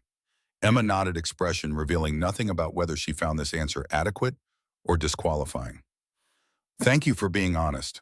A lot of adults lie when kids ask hard questions because they think we can't tell the difference. But we can always tell. The assessment felt like verdict, polite acknowledgement that Dr. Bell had been tested and found wanting in specific ways that mattered to Emma, even if they shouldn't matter according to conventional criteria about professional success and personal accomplishment. In the car again, Emma's commentary arrived less harsh than her evaluation of Elliot, but no less definitive. He's good at his job. But knowing about kids medically isn't the same as knowing kids. Mr. Cole knows Noah, knows when he's worried, even when Noah doesn't say anything, knows how to help with fractions homework in ways that make sense instead of just showing the answer. That's different from being good with kids as part of your job. Victoria felt frustration build recognition that Emma was using Marcus as measuring stick, against which all other candidates would inevitably fail comparison that seemed unfair to men who were genuinely accomplished and probably capable of developing relationships with Emma if given adequate time and genuine opportunity. But she also recognized Emma's measurement system made sense. Her daughter wasn't evaluating credentials or professional success. She was evaluating presence attention, the specific kind of knowing that came from showing up consistently rather than performing care when audience watched. The third candidate was Grant Whitmore, financial strategist who made charitable foundations multiply money while maintaining soul-optimizing returns without sacrificing mission, the kind of person who could discuss endowments and investment strategies with equal facility. He took them to an upscale restaurant, the kind that required reservations weeks in advance, and served portions sized to suggest food was art rather than sustenance. Emma pushed risotto around her plate while Grant explained portfolio diversification and impact investing with enthusiasm that suggested he found financial instruments genuinely fascinating, even when his audience clearly didn't share that passion. The thing about social impact investing is you can generate market rate returns while supporting companies that align with your values. It's not charity where you give money and hope for good outcomes. It's strategic capital deployment that creates accountability through ownership stakes and board seats that ensure good intentions translate into measurable impact. Emma set down her fork rice scattered across plate in pattern that suggested she'd given up pretending to eat while Grant talked about finance. Cole says buildings remember what we put into them that you can feel years later, whether they were built with care or just built fast. Is that true for money? Does money remember whether it was made by caring about people or just caring about profits? Grant paused, calculating how to respond to a question that cut deeper than he'd anticipated from 10-year-old who was supposed to be impressed by adult sophistication rather than challenging it. Money is neutral. It's a tool. What matters is how you deploy it, what outcomes you optimize for, whether you're creating value that benefits all stakeholders or extracting value that benefits narrow group at expense of broader community. Emma nodded slowly, expression suggesting she'd heard the answer and found it inadequate, even if she couldn't articulate exactly why. Mr. Cole works 2 jobs so Noah can stay in good school and they can keep their apartment, even though it's expensive. Sometimes he's really tired, but he never tells Noah they can't afford things Noah needs. He just works more hours. That feels different from deploying capital strategically to optimize stakeholder value. The observation landed brutally, exposing the gap between Grant's sophisticated language about impact and Marcus's direct experience of economic pressure that shaped daily decisions and limited options, regardless of how strategically anyone wanted to deploy anything. Grant attempted recovery, pivoting toward humility that might rehabilitate impression Emma was clearly forming. You're absolutely right. I've been fortunate in ways that insulate me from the kinds of pressures your friend's dad faces. That's partly why I do this work, trying to use my advantages to benefit people who haven't had the same opportunities I've had. Emma's response came quiet but definitive. Using advantages to help people is good, but Mr. Cole doesn't have advantages. He just helps people anyway because that's who he is, not because he can afford to be generous or because helping people makes him feel good about himself. That's different. The meal concluded quickly after that, Grant recognizing he'd lost Emma's approval, regardless of how thoughtfully he discussed impact investing or stakeholder value. Victoria apologized for her daughter's directness. Social obligation to smooth over awkwardness Emma had created through honesty, adults were supposed to soften. But driving home, she didn't correct Emma's assessment or defend Grant against criticism he'd invited by performing sophistication to child who wanted authenticity instead. Emma spoke into silence that had stretched since they'd left the restaurant. I know you're trying, Mom. I know these are good people who do important work and probably make good partners for CEO who needs someone who understands business and won't be intimidated by your success. But I don't need a partner for you. I need a dad for me. And none of these people know how to be that, not because they're bad, but because they've never had to learn, never faced the kinds of problems that teach you how to show up for people who depend on you when showing up is hard and expensive and costs you things you can't afford to lose. Victoria felt the truth of it settle into her chest.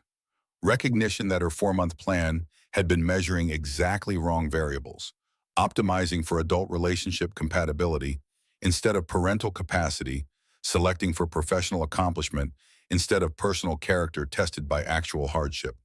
She'd been trying to find partner who fit her world. Emma wanted father who fit their life. Those were entirely different criteria, incompatible measurements that produced different results and served different needs. The question she hadn't wanted to ask formed itself anyway, emerging despite her reluctance to confirm what Emma would undoubtedly say. Marcus Cole. The 7 guy, he's the standard you're measuring everyone against, isn't he? Emma's response came without hesitation or apology. He's the only one who showed up when we needed him and didn't even know us yet. He made me feel safe when everything was scary. He solved your work problem without asking for credit or payment. He treats Noah like Noah matters even though they're poor, and Noah knows everyone thinks that means he doesn't. Those aren't things you measure. Those are just facts about who he is. Victoria drove through streets that carried them from Manhattan back to Penthouse that had never quite felt like home, despite being worth more than most people earned in lifetime. She thought about her list about carefully vetted candidates with appropriate credentials and professional connections that created natural proximity without artificial pressure. Then she thought about Marcus in sub-basement, explaining load paths to Emma, talking her through panic attack with nothing but voice and competence, fixing buildings while carrying dignity that didn't depend on anyone's recognition or approval. Emma had found her answer before Victoria had finished asking the question. Now Victoria just needed to decide whether she was brave enough to admit her daughter was right to abandon her careful plan in favor of the unscheduled moment that had appeared in form of maintenance worker who could read blueprints and understand hearts and show up when elevators stopped working, and panic threatened to overwhelm children who'd lost fathers and learned to fear darkness that pressed too close. The decision felt enormous. Choosing Marcus would mean confronting every assumption about appropriate partners and equal relationships and what CEO was supposed to want from romantic connection. It would mean explaining to board members and investors why she was dating maintenance worker instead of someone whose professional success matched her own. It would mean trusting that character mattered more than credentials, that presence counted more than portfolio, that showing up in moments that mattered outweighed impressing people in moments that didn't. It would mean believing Emma's measurement system was correct even when it contradicted everything Victoria had been taught about professional success, impersonal compatibility, and rational approaches to life decisions that affected more than just the individual making them. But sitting in her car with daughter who'd been brave enough to ask for what she needed in front of 300 people, Victoria recognized that some choices defined who you were more permanently than the quarterly earnings or investor presentations or carefully constructed images of success that looked perfect in photographs but felt empty in practice. Sometimes the right answer appeared in person, who fixed elevators and solved engineering problems and made 10-year-old girls feel safe when darkness pressed close and breath came hard. Sometimes the right answer was maintenance worker with PTSD and medical debt and son who needed father brave enough to be present even when presence was hard. Sometimes the right answer was Marcus Cole, whether her careful plan had anticipated him or not. The email notification arrived on Marcus's phone at 6:47 on a Thursday morning subject line reading Urgent Security Incident Report in bold letters that triggered immediate dread before conscious thought could intercept instinct. He'd been heating oatmeal for Noah's breakfast standing at their stove while winter light struggled through windows that faced brick wall 3 feet away. The spoon clattered against the pot as his hand trembled muscle memory from different emergency, different notification that had preceded different catastrophe 5 years earlier. His thumb hovered over the screen, delaying inevitable by seconds.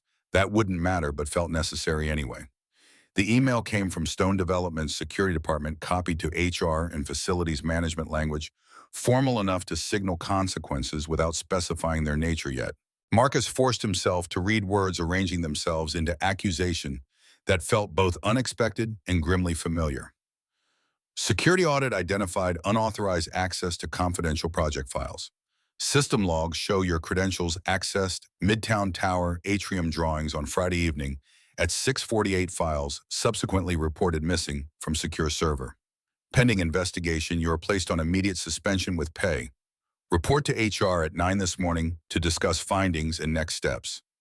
The oatmeal boiled over hissing against burner while Marcus stared at screen, trying to process information that didn't align with memory or action. Friday evening, he'd been on fourth floor checking delivery manifests using his maintenance credentials to access emergency directory that tracks shipments requiring after-hours storage. He'd never touched Midtown files, never entered secure server room, never even knew those drawings existed or mattered. But he'd heard this song before, different lyrics but identical melody. Dave Patterson testifying under oath that Marcus approved structural shortcuts. Marcus had explicitly rejected in documented emails that somehow disappeared from company servers before trial. Inspector General believing Dave because Dave had connections and credibility while Marcus had neither. Jury clearing Marcus legally while destroying him professionally. A verdict that said not guilty but meant unemployable anyway. Noah appeared in the doorway, 8 years old and already learning to read his father's silences, interpret the particular stillness that preceded bad news Marcus would try to shield him from unsuccessfully. "Dad, the oatmeal's burning. Are you okay?"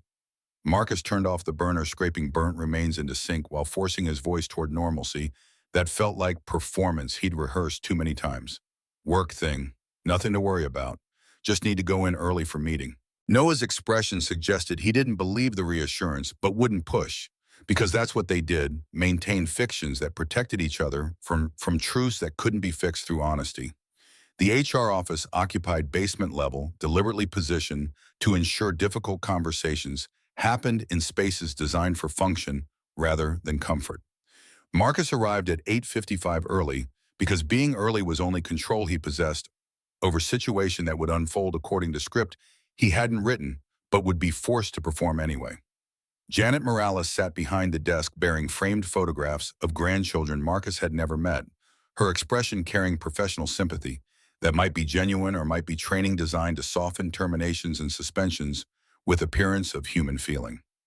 Her voice came measured, each word selected for maximum clarity and minimum legal liability. "Marcus, I want to be clear. This is administrative leave, not termination. We're conducting investigation into security incident involving confidential files. System logs show your credentials accessed secure directory Friday high at 6:48, shortly before files were reported missing. Can you explain why you needed access to Midtown Tower atrium drawings outside your normal responsibilities?" Marcus felt the walls contract, familiar sensation of spaces becoming smaller, while anxiety expanded to fill available volume. His breathing shortened despite conscious effort to maintain control, autonomic nervous system responding to threat. His rational mind recognized as manageable, but his traumatized body couldn't distinguish from previous disaster. "I was checking delivery manifests on fourth floor. Used emergency directory for shipment tracking. That's standard protocol for night maintenance when we need to locate after-hours deliveries. I never accessed Midtown files. Never entered secure server room. Never even knew those specific drawings existed or required special access." Janet's fingers moved across keyboard, pulling up logs that would either corroborate or contradict his account, digital evidence that carried more weight than human testimony, regardless of whose memory aligned with whose agenda. The logs show emergency directory access at 6:48, but they also show different credential accessing Midtown folder at 6:41, then again at 6:43. That credential belongs to Philip Ashford, major investor and board member. He reported the files missing Saturday morning, claimed security breach occurred Friday evening. During timeframe, your credentials were active in adjacent directory. The pattern emerged with sickening clarity, frame-up executed with precision that suggested Philip had planned this, carefully understanding system architecture well enough to position Marcus as convenient scapegoat while creating plausible deniability for himself. Marcus's voice came steadier than he felt, muscle memory from previous legal nightmare teaching him to maintain composure even when panic clawed at his chest. "So Philip accesses files twice during window. Before I check delivery manifests, then reports them missing and points to my credential activity as evidence of theft. That's not investigation. That's setup. Someone wanted to create appearance of security breach and chose maintenance worker. Nobody would defend against board member. Nobody would question. Janet's expression shifted fractionally, recognition flickering that Marcus had just named the political reality neither of them could acknowledge directly without risking their respective positions. The investigation will examine all credential activity and physical access logs. For now, standard protocol requires suspension pending completion. 10 business days full pay opportunity to provide additional evidence if you have documentation supporting your account. Marcus left HR carrying suspension notice that felt like verdict, despite assurances about investigation and due process. He'd been here before, different building, but identical pattern. Powerful person cutting corners, or manufacturing crisis, choosing someone expendable to absorb consequences, betting correctly that systems would protect privilege over principle. The parking garage existed in perpetual twilight concrete and exhaust fumes, an echo of footsteps that announced movement before bodies became visible. Marcus loaded tools into his pickup with movements slowed by weight of implications he couldn't calculate fully yet. Suspension meant 10 days without work that kept him visible and employed. Investigation meant scrutiny that would excavate his past and display it for people who measured worth in credentials rather than competence. The PTSD attack, hit without warning, triggered by accumulated stress and traumatic memory that his brain couldn't distinguish from present threat. His vision tunneled, sound becoming distorted, chest tightening, until breath came in shallow gasps that couldn't deliver adequate oxygen, regardless of how desperately his lungs worked. He counted backward from 20, named objects he could identify without looking, forced his breathing into the same rhythm he'd taught Emma Stone in that stuck elevator. Irony not lost on him, that technique he'd used to calm frightened child now served as lifeline, preventing his own panic from escalating into full crisis. The flashback arrived with visceral force, courtroom dissolving into parking garage, Dave Patterson's testimony overlapping with Janet's careful words, past and present merging, until Marcus couldn't distinguish which catastrophe he was experiencing. Dave's voice echoed from memory, 5 years old but fresh as yesterday's wound. Marcus approved these modifications. I have emails. He said expediting structural certification was acceptable given project timeline and budget constraints. Marcus trying to object, his attorney signaling silence, judge's gavel punctuating professional death with sound that reverberated through years, transformed engineer into janitor, destroyed career built on competence, because competence couldn't compete with corruption backed by connections. Noah's voice cut through flashback with present tense urgency that pulled Marcus back to parking garage, to pickup truck, to immediate crisis that required immediate presence. Dad, you're scaring me. Please look at me. Marcus opened eyes he hadn't realized he'd closed, finding his son standing beside truck door, face carrying fear that 8-year-olds shouldn't have to feel watching their fathers fall apart in parking garages. He pulled Noah close, feeling his son's heart race against his chest, two hearts beating too fast for different reasons, that connected through love and fear and the particular vulnerability of family that couldn't escape each other's pain. Bad dream. Just a bad dream. I'm okay now. The lie felt necessary even though Noah's expression suggested he recognized it as lie. Understood his father was protecting him from truth that couldn't be softened through dishonesty, that pretended panic attacks were dreams that ended when you opened your eyes. They drove home in silence, Marcus gripping steering wheel with hands that still shook slightly. Aftershocks of adrenaline his system had released unnecessarily, preparing him for threats that existed only in memory, in manufactured present danger, that felt identical to past trauma, despite being objectively different. At school that afternoon, Noah sat in the classroom while Mrs. Patterson explained long division numbers arranging themselves into patterns that made sense until they didn't, remainder that couldn't be distributed evenly across digits that demanded neat resolution. Tyler Morrison leaned across aisle during transition between math and social studies, voice pitched low enough that teacher wouldn't hear but loud enough that surrounding students would absorb every word. Your dad got fired. My dad told my mom that the janitor at Stone Development stole files and got caught. Said your dad's a criminal trying to get money by pretending to be friends with Emma's mom. Noah's hands clenched around pencil hard enough that wood creaked, protest restraint, requiring effort that made his shoulders rigid with suppressed response. My dad didn't steal anything. Your dad's a liar. Tyler's face flushed with outrage that came from never being challenged, from assuming his family's wealth and status immunized him against contradiction or consequence. My dad doesn't lie. Your dad's the liar. That's why you're poor and we're not. Liars don't get to be successful. Noah stood chair, scraping against floor with sound that drew Mrs. Patterson's attention fractionally too late to prevent what happened next. His fist connected with Tyler's face, not the wild swing of child who didn't know how to fight, but the focused punch of someone who'd learned that sometimes words failed and physical response became only available communication. Tyler stumbled backward, blood streaming from nose that had never encountered violence before, shock registering before pain incomprehension preceding outrage. Other students shouted, some moving away from conflict, while others pressed closer, drawn by spectacle that would be discussed and embellished and transformed into legend by final bell. Mrs. Patterson separated them with practiced efficiency, sending both boys to principal's office with notes that would translate violence into suspension, hurt into administrative consequence, that treated defender and aggressor as equally culpable, regardless of provocation or context. Principal Chen's office smelled like disappointment and institutional authority, furniture arranged to communicate power differential between adult judgment and child behavior requiring correction. Noah sat in chair designed for bodies larger than his 8-year-old frame, feet not quite reaching floor, while Tyler occupied identical chair 3 feet away, tissue pressed against bleeding nose parents already called and en route. Principal Chen studied both boys with expression, suggesting she'd mediated this conflict before with different children facing identical choices between dignity and discipline. Noah, you struck another student. School policy prohibits violence regardless of provocation. Can you explain what happened? Noah's voice came steady despite fear that trembled underneath surface composure. Tyler said, my dad's a criminal who stole files and got fired. He said, we're poor because my dad's a liar. I told him he was wrong. He kept saying it. I hit him.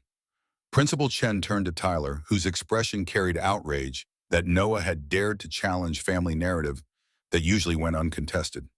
Tyler, did you make those statements? He deserved it. My dad said his dad got caught stealing, and everyone knows it. I was just telling the truth. Principal Chen's face tightened fractionally, recognition that she was mediating more than playground conflict, navigating class warfare playing out through children who'd inherited their parents' assumptions about worth determined by wealth. Truth requires evidence, not gossip. Both of you violated school conduct policy.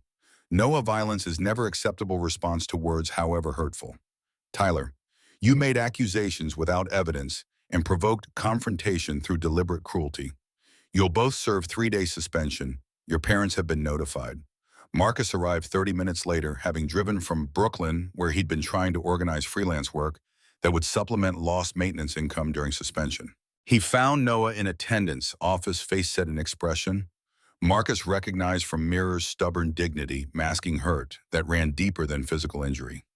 They walked to the car without speaking, Noah waiting for lecture about violence, solving nothing about using words instead of fists, about controlling temper that would cost him opportunities if he couldn't learn to manage provocation through restraint that Tyler Morrison would never need because Tyler's wealth insulated him from consequences that punished poor kids for defending their fathers against lies that powerful families told without fear of correction. But Marcus didn't deliver expected lecture.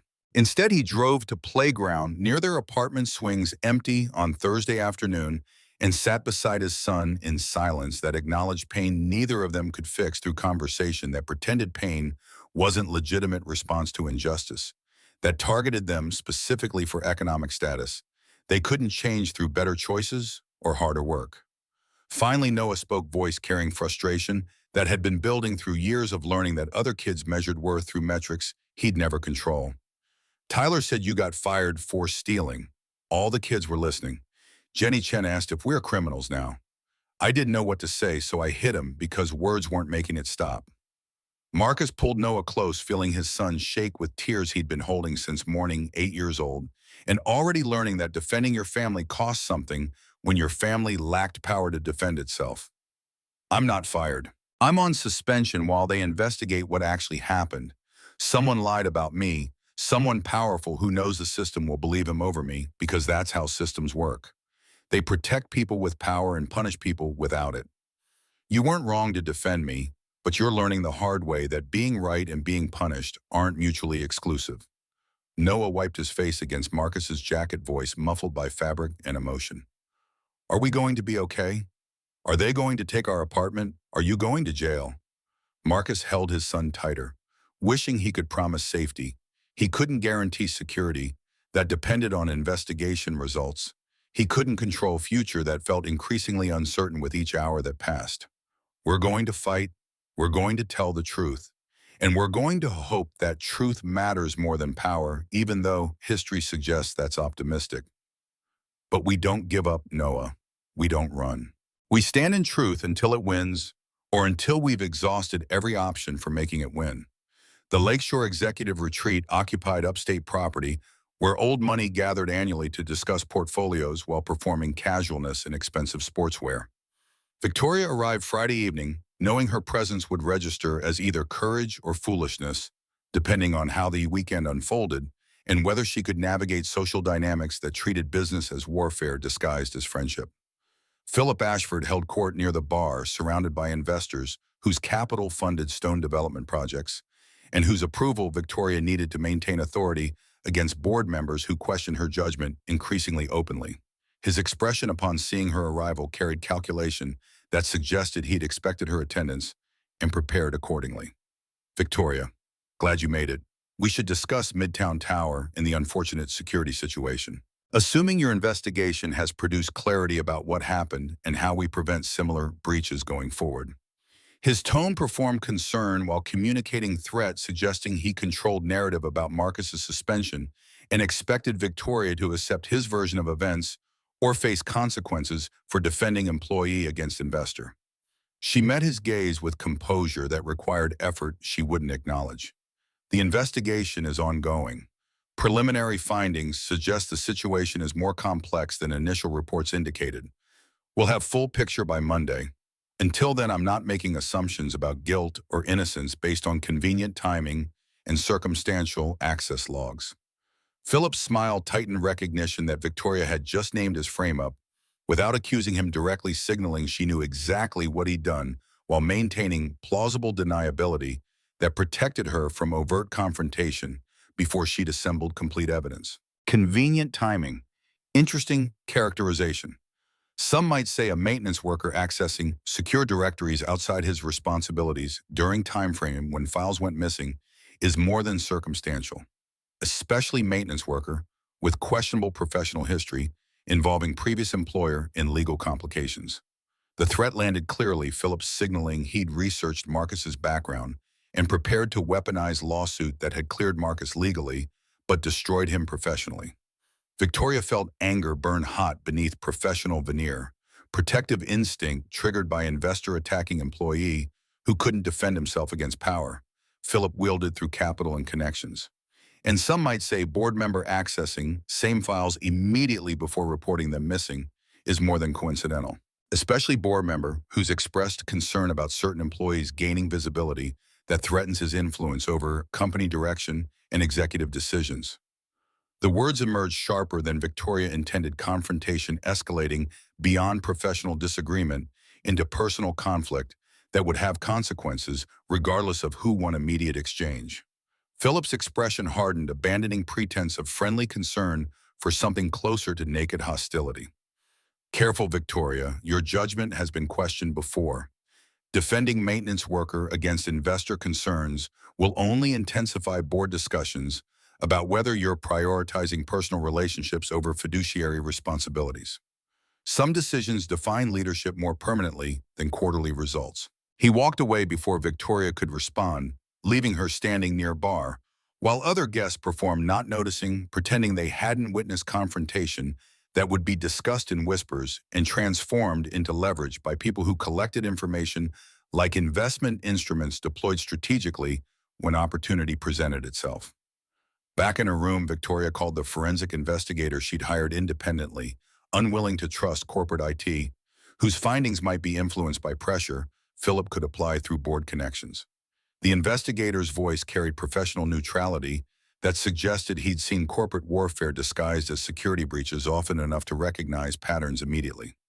I've reviewed the complete credential logs and camera footage. The evidence is interesting. Philip's credential accessed Midtown folder twice 6:41 and 6:43 Friday evening. Cole's credential accessed emergency directory at 6:48, read-only access to shared folder that didn't include Midtown files. Camera footage shows Philip entering server quarter at 6:39 with assistant carrying laptop exiting at 6:44. Cole appears in hallway at 6:48, checks tablet, leaves without entering server room.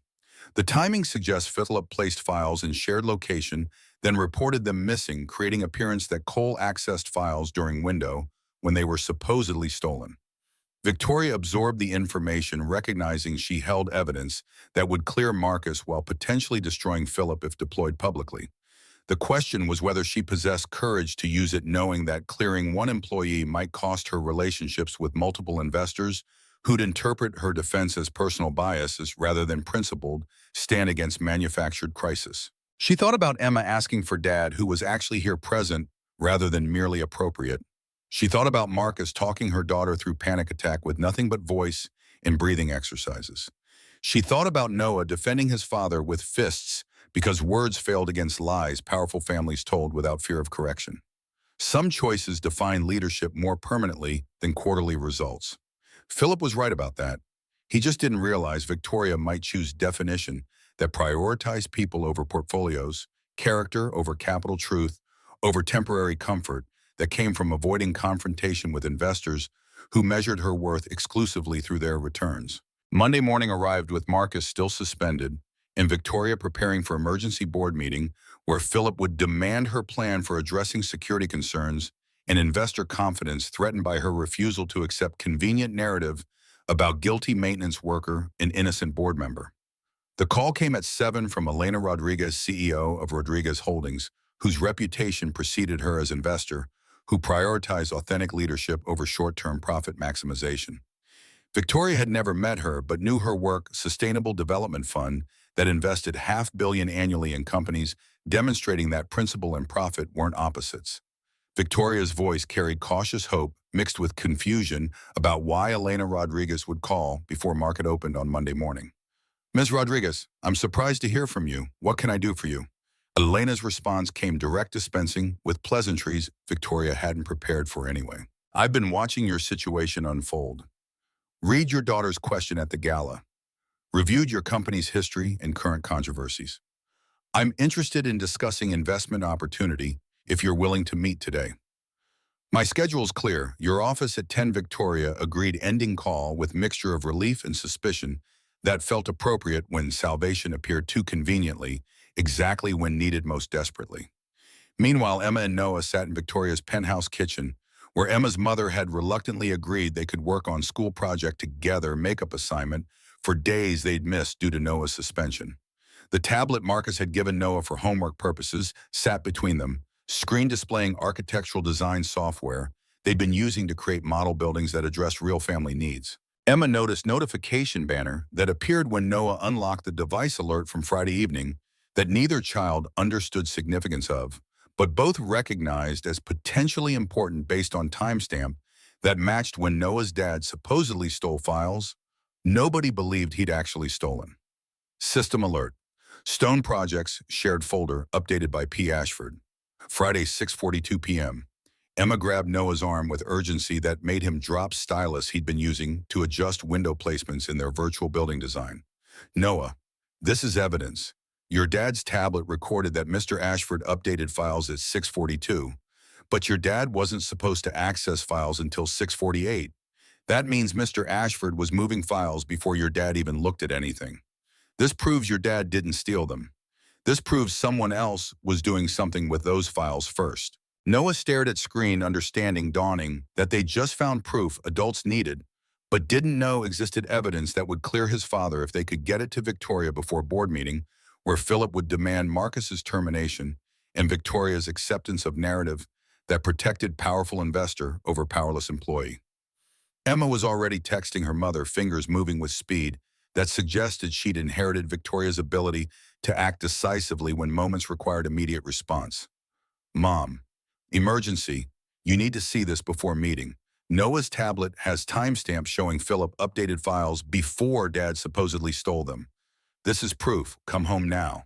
Victoria received text while preparing for Elena Rodriguez meeting information arriving from source she hadn't anticipated informed that changed everything about how she'd approach both conversations that would define whether she maintained authority or surrendered it to investors who measured her worth exclusively through their returns rather than her principles.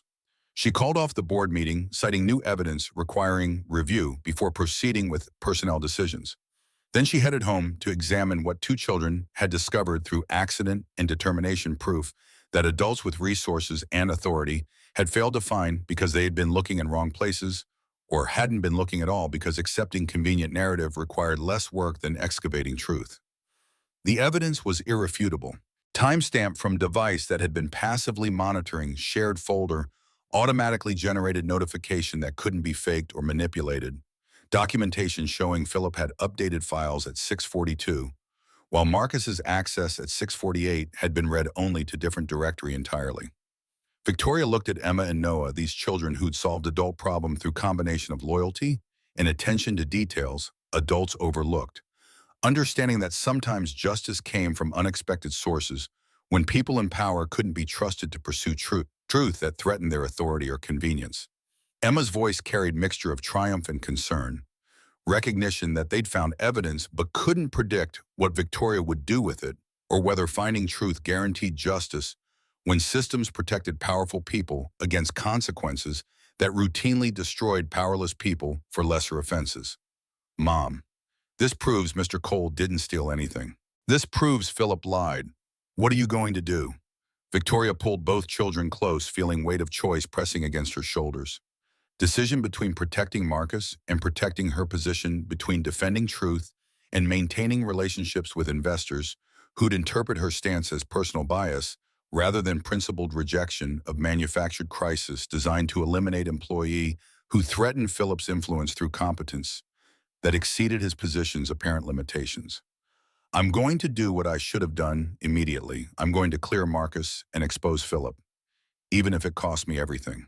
The boardroom on Tuesday morning carried weight of verdict before trial concluded, air thick with anticipation that came from knowing confrontation was inevitable, even if its outcome remained uncertain. 9 board members occupied chairs arranged with geometric precision around table that reflected overhead lighting in ways suggesting interrogation more than collaboration.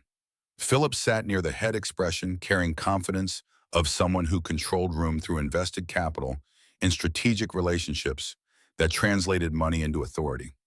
Victoria entered last deliberate choice that signaled she wouldn't perform on.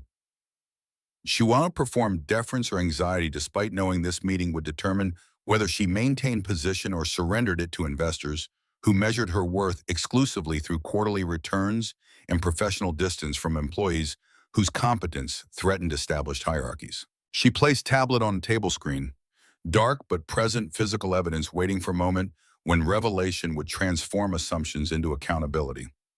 Margaret Chen board chair opened without preamble, her voice carrying efficiency of someone who'd conducted these conversations before and recognized their patterns.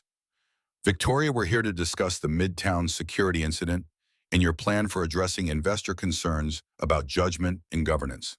Philip has outlined serious issues regarding employee misconduct and your apparent reluctance to implement appropriate consequences.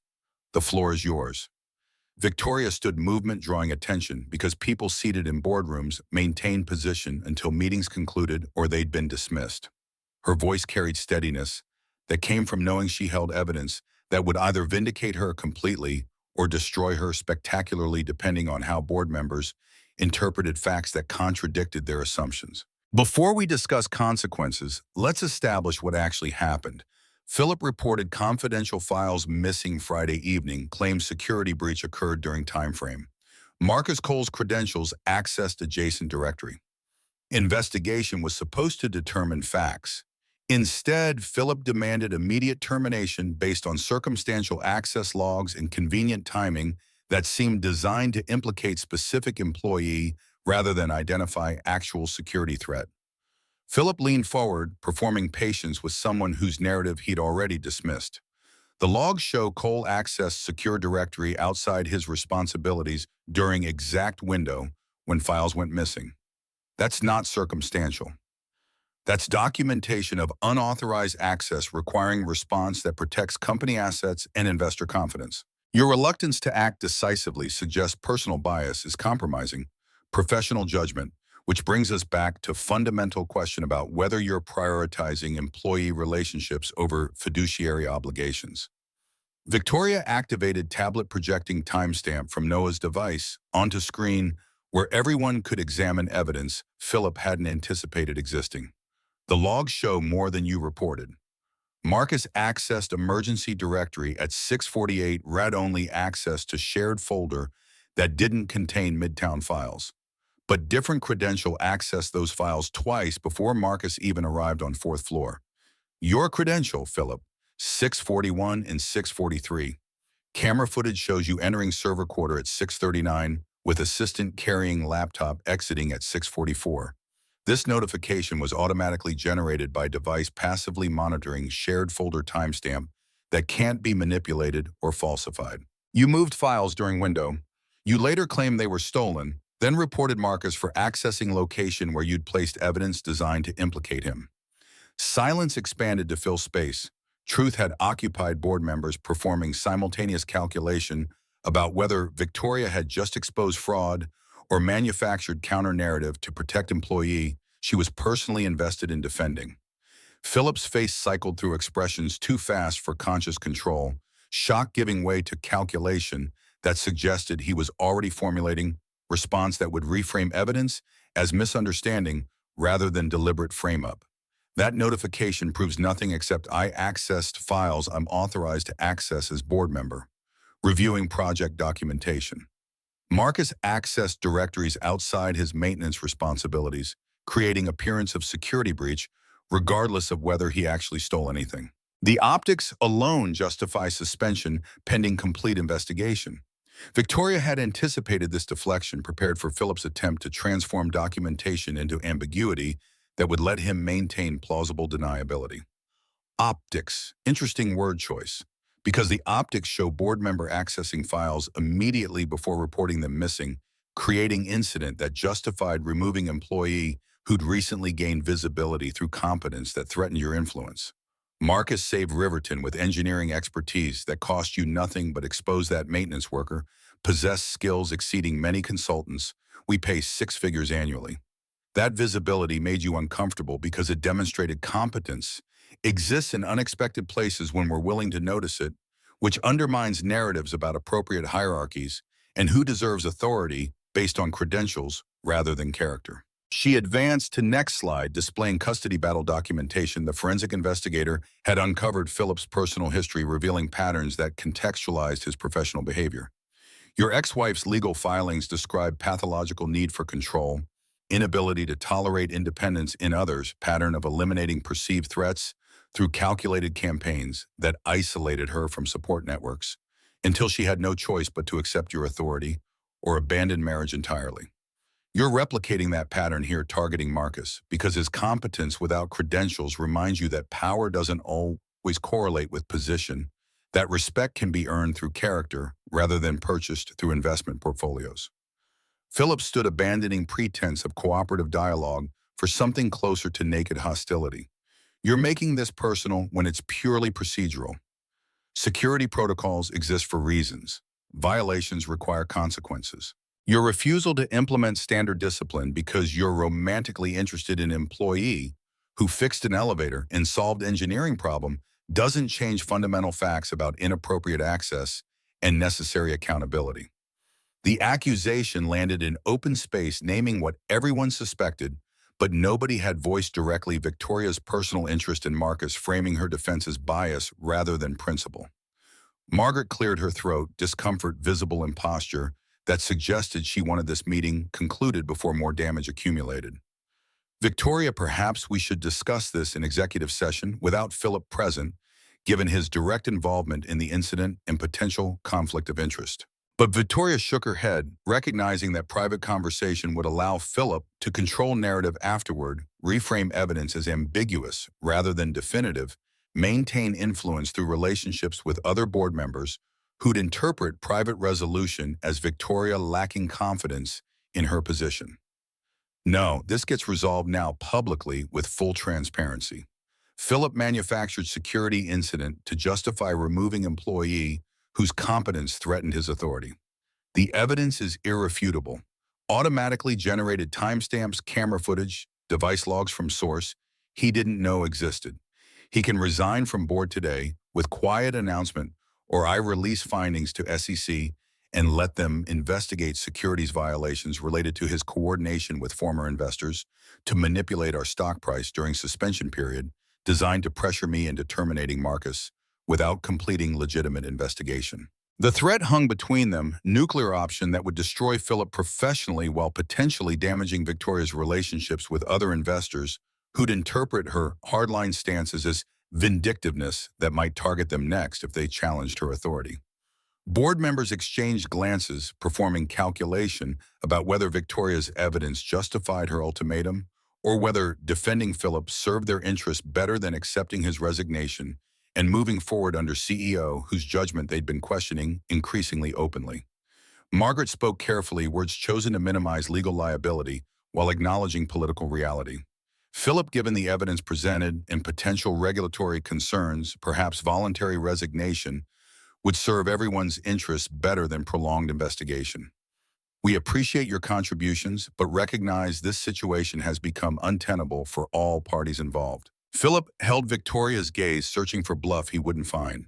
She'd spent 3 days reviewing evidence with forensic investigator, confirming every timestamp and camera angle and device log that documented his frame-up attempt. She wasn't performing confidence. She possessed it backed by documentation that would survive legal scrutiny if Philip chose confrontation over retreat. His voice came quiet defeat disguised as dignity.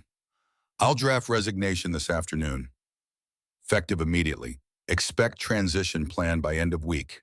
He left without further comment, recognizing when battles couldn't be won through persistence or persuasion, when evidence precluded the kind of ambiguity that let powerful people escape consequences through plausible deniability in strategic relationships. Victoria watched him go, feeling victory's weight instead of its triumph. She hadn't wanted to destroy Philip's position, had hoped for acknowledgement and course correction that would allow everyone to move forward with lessons learned, but relationships intact. But Philip had forced choice between protecting Marcus and protecting investor relationships, and Victoria had chosen the person who fixed elevators over the one who funded them. Margaret's voice carried mixture of respect and warning.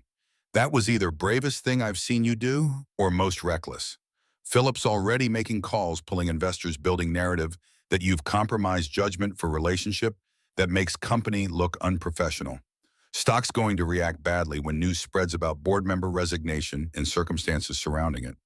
You've got maybe 72 hours before market interprets this as crisis rather than accountability. Victoria gathered her materials, exhaustion pressing against composure she'd maintained through confrontation that had required every negotiation skill she'd developed over 15 years, leading company Matthew had built on principles that still mattered to her, even when they cost something.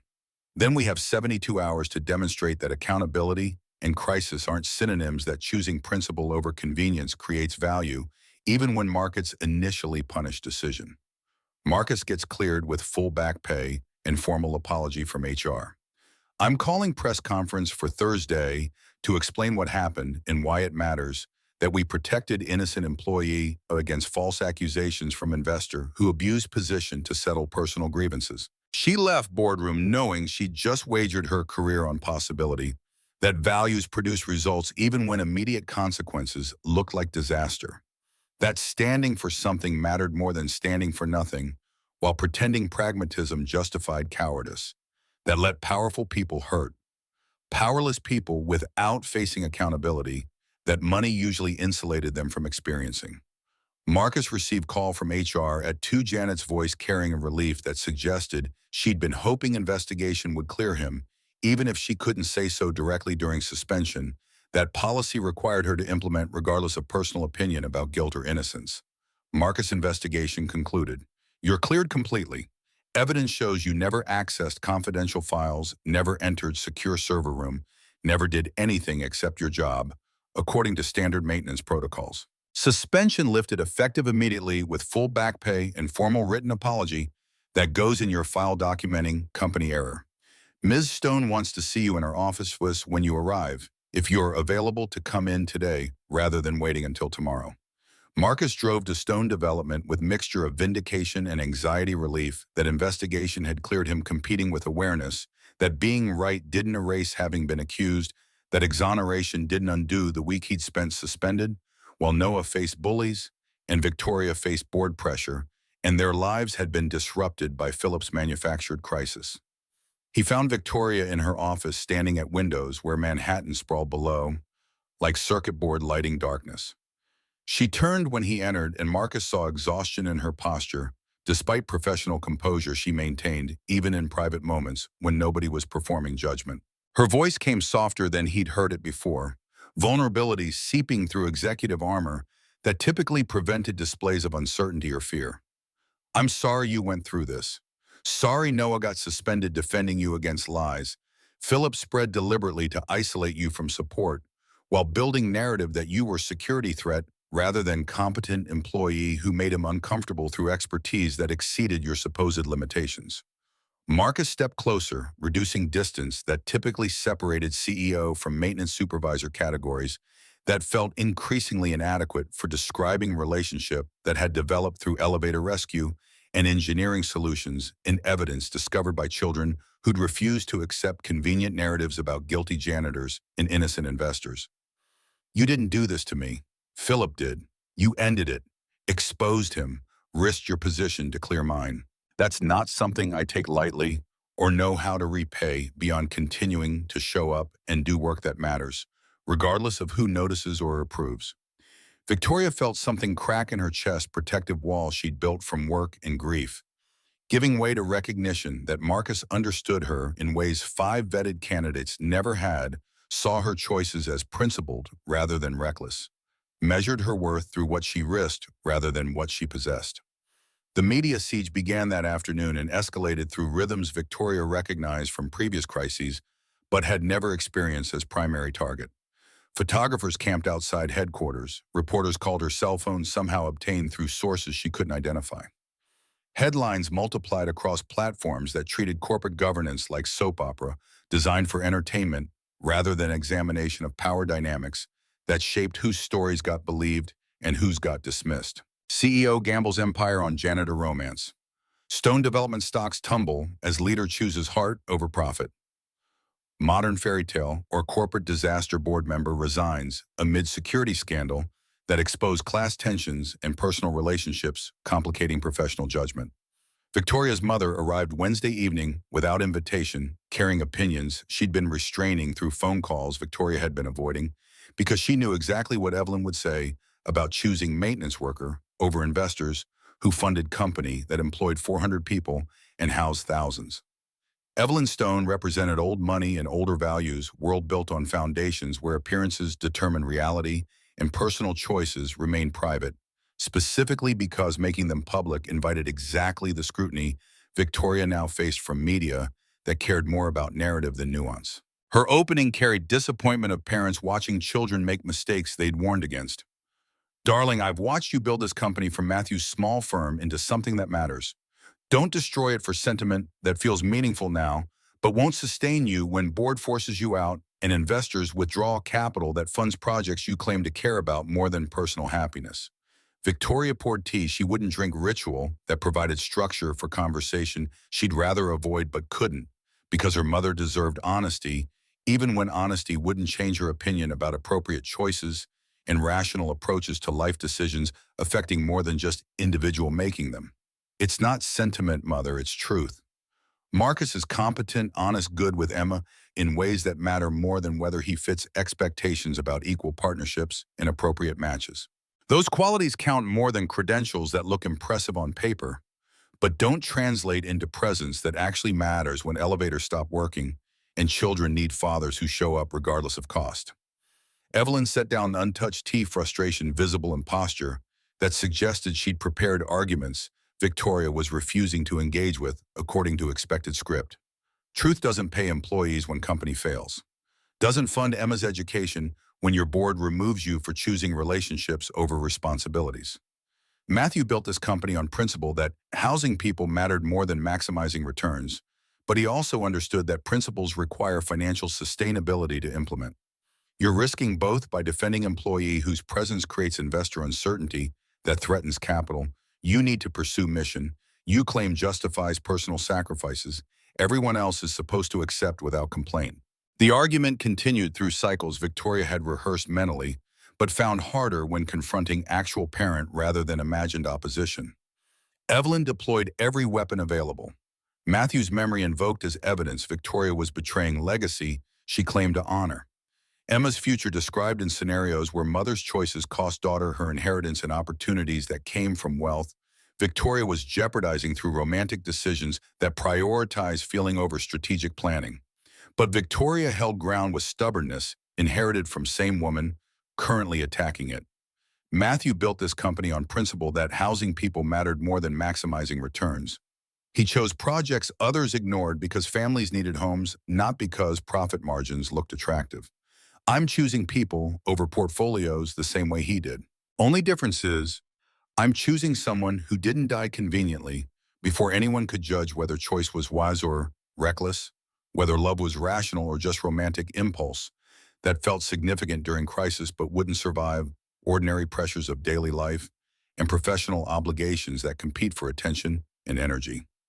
Evelyn's expression softened fractionally, recognition flickering that her daughter had just named grief. Neither of them had processed completely loss. They'd both avoided examining too closely because examining required confronting reality that Matthew's death had been convenient in specific ways that protected his reputation from scrutiny about whether his principles would have survived the kind of pressure Victoria now faced.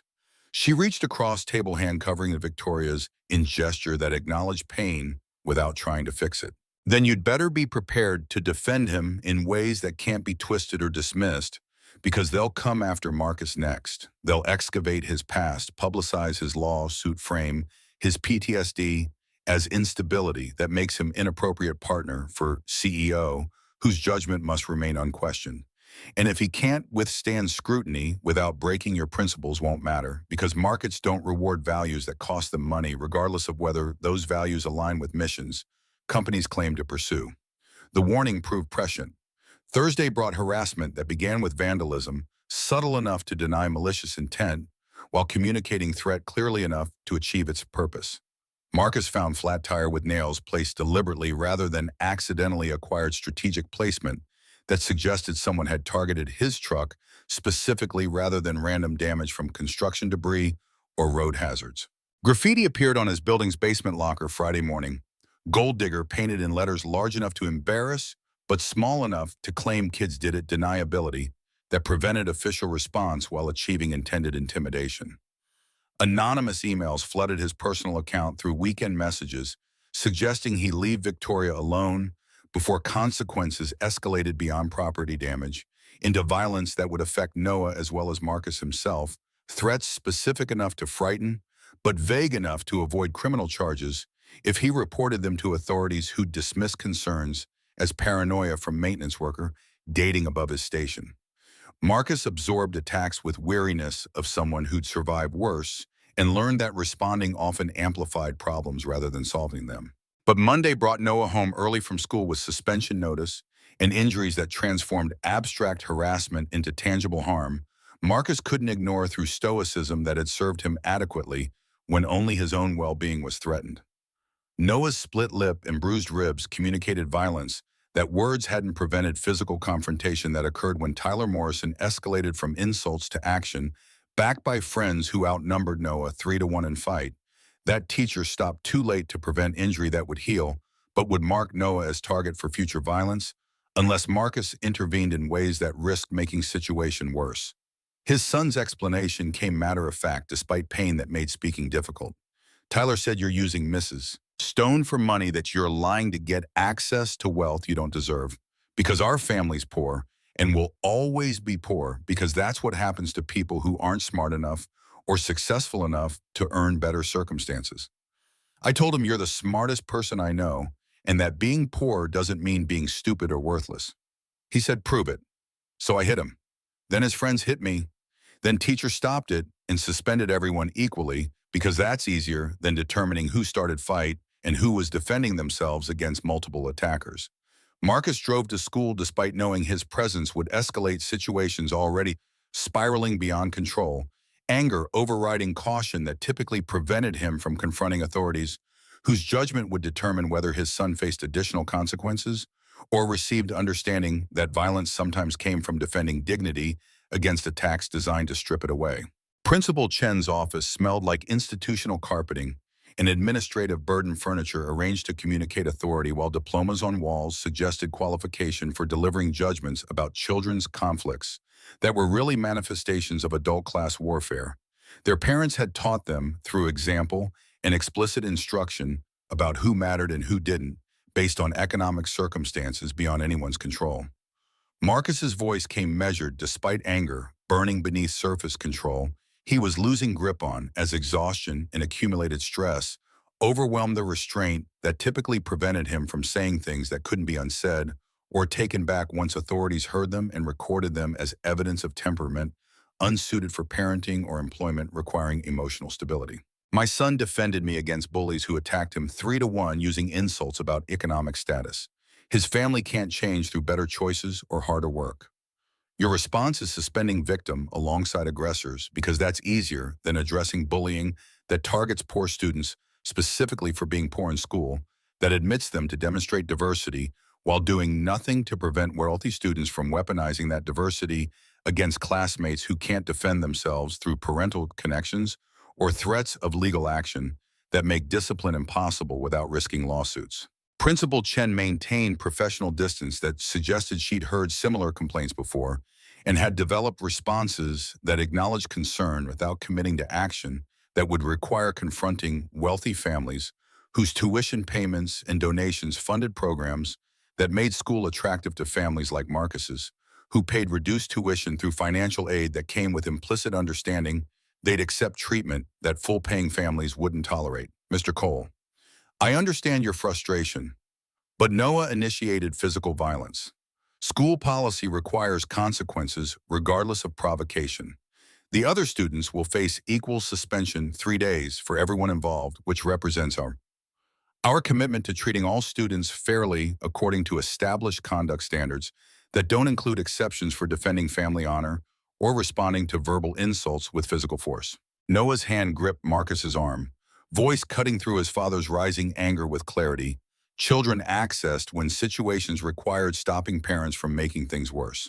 Dad, don't. It's okay. 3 days off isn't worth you getting arrested for yelling at principals or doing something that gives Tyler's family ammunition for getting you fired or getting us evicted because landlords don't want tenants who cause problems that attract attention and complaints. The observation penetrated Marcus's fury with accuracy that made him ashamed of losing control while his 8-year-old son maintained perspective.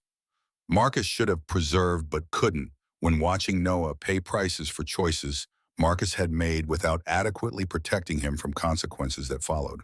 They left school with suspension. Notice that meant 3 days Noah would spend at home while Marcus worked or looked for freelance projects that would replace income he'd lost during his own suspension childcare arrangements. Neither of them could afford, but would have to improvise because single parenting meant solving problems without resources that two-parent families or wealthy families took for granted. Emma's essay appeared in New York Chronicle Sunday edition, positioned prominently in opinion section, where editors placed pieces calculated to generate discussion and controversy in equal measure. Her teacher had submitted it without Victoria's permission or knowledge, recognizing that 10-year-old perspectives on family occasionally held insights adult commentators missed while performing sophistication that obscured rather than illuminated truth about what children actually needed from parents who were too busy managing careers to notice what mattered beyond quarterly earnings and professional advancement. The essay's title announced its argument without subtlety: what family really means when nobody's performing for cameras. She wrote about watching her mother choose principles over convenience, about recognizing that her father would have approved of Marcus precisely because he didn't fit expectations, about understanding that families formed through choice mattered as much as families formed through biology or social convention that measured appropriateness through credentials rather than character. The piece went viral in ways print journalism rarely achieved anymore, shared across platforms by people who found Emma's voice refreshing or infuriating, depending on whether they valued authenticity over propriety, whether they believed CEOs should date maintenance workers or maintain professional distance that preserved hierarchies, protecting privilege from accountability. Comment sections divided cleanly between those praising Victoria's courage and those condemning her judgment, between those celebrating Emma's wisdom and those questioning whether 10-year-olds should influence corporate governance through public declarations that complicated investor relationships and board dynamics that determined company direction and executive authority. Victoria read the essay 3 times each pass, revealing new layers in her daughter's understanding of situations adults had been navigating with considerably less clarity. Emma had synthesized months of observation into arguments Victoria herself should have been making. That competence mattered more than credentials. That character revealed itself in crisis, rather than comfort. That families built on honest foundations lasted longer than families built on convenient ones that looked impressive but felt empty. The essay shifted public opinion fractionally, not enough to restore stock prices that had dropped 12% since Phillips' resignation, but enough to complicate narratives about reckless CEO choosing romance over responsibility. Emma's voice introduced variable Phillips' campaign couldn't account for the child whose welfare supposedly justified everyone's concern, now defending the choice adults claimed it endangered her future and emotional well-being. Elena Rodriguez called Tuesday morning, her timing suggesting she'd been monitoring situation and waiting for a moment when Victoria would be most receptive to investment that came with strings, but also came with validation that Victoria's approach had been correct rather than reckless. I've been watching your situation unfold with interest that goes beyond typical investment analysis. Read your daughter's essay, reviewed your company's history and current crisis. I'm here because you did something most CEOs can't do, something that matters more to my fund than quarterly earnings or stock prices that will recover once markets recognize that authentic leadership creates long-term value that exceeds short-term comfort. You chose principle over convenience and gave yourself deadline to prove that integrity and success aren't opposites. That's exactly the leadership Rodriguez Holdings seeks when deploying capital in companies that demonstrate stakeholder value rather than just shareholder returns. Victoria absorbed this statement with cautious optimism, born from 2 weeks of watching support erode rather than materialize, investors withdrawing capital, while board members questioned judgment and media treated her choices as entertainment rather than examination of power dynamics that shaped whose stories got believed. You understand we're down 12%, lost major investors, including Phillips Coalition, and facing board pressure to implement oversight committee that would strip my authority over major decisions while maintaining my title as gesture toward continuity that preserves appearance without substance. That's not strength. That's crisis management that admits defeat while pretending it's strategic reorganization. Elena's response carried certainty that suggested she'd analyzed situation thoroughly and reached conclusions that differed from conventional wisdom about appropriate risk management and leadership transitions during periods of investor uncertainty. I understand you defended employee against false accusations, chose authenticity over easy profit, created 90-day framework to demonstrate that integrity and success aren't contradictory. Your stock declined because short-term investors panicked when you prioritize people over portfolios. My fund invests in long-term value created by leaders who won't compromise character for quarterly comfort that comes from avoiding conflict with investors who measure worth exclusively through returns that ignore stakeholder impact. The terms Elena offered transformed Victoria's timeline from countdown toward likely failure into pathway toward possible vindication. $200 million over 2 years, board seat for Elena partnership on 3 affordable housing projects that would house 500 families currently waiting for units they desperately needed.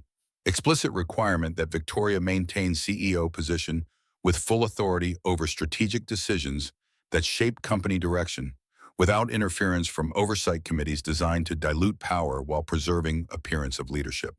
And one more thing. I read about Marcus Cole's solution for Riverton. That kind of practical innovation from unexpected sources is exactly what sustainable development needs. Would he consider consulting on structural engineering for our projects at market rate for expertise, regardless of where it comes from or who possesses it? We need people who remember foundations, matter more than facades, who solve real problems, rather than winning awards for buildings that look impressive, but don't function well for families who have to live in them. Victoria felt hope rise with caution. That experience had taught her recognition that Elena's offer could transform crisis into opportunity, or could be mirage that disappeared once details revealed complications that sounded good in preliminary conversations, but proved impossible to implement once lawyers examined contracts and board members reviewed terms. That's Marcus's choice. He maintained maintenance position even after everything that happened because he values work that matters regardless of title or recognition.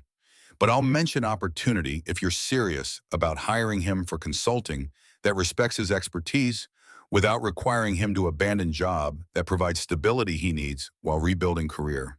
That lawsuit destroyed 5 years ago. The emergency board meeting convened Wednesday afternoon. Victoria presenting Elena's offer with satisfaction of people whose bets paid off before deadlines expired, whose principles had survived long enough to demonstrate they could produce results even when results had seemed increasingly unlikely.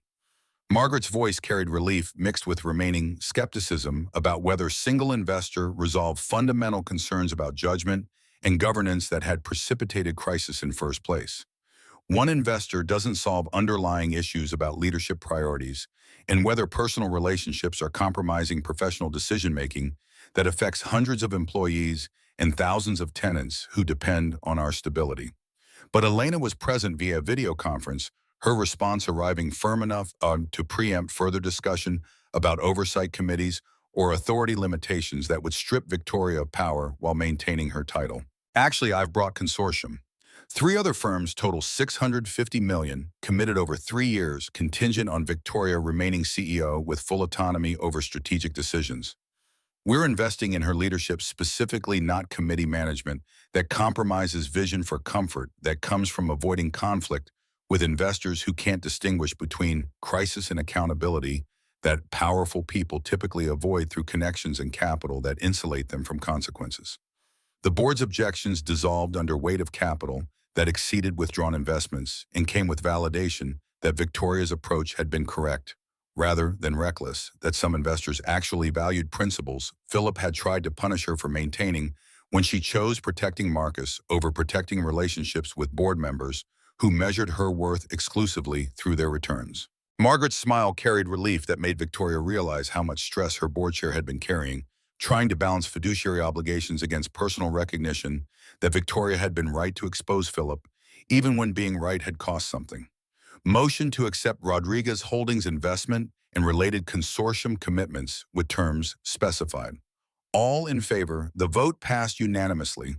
Even members who'd supported oversight proposals recognizing when battles were lost and graceful surrender beat continued opposition that would only isolate them from majority that had accepted Elena's framework. Victoria had won, but winning felt less like triumph than exhausted relief that principles had survived contact with consequences long enough to prove they could produce results even when markets initially punished decisions that prioritized people over quarterly comfort, that came from avoiding confrontation with investors who wanted CEOs to manage appearances rather than pursuing an accountability that cost something.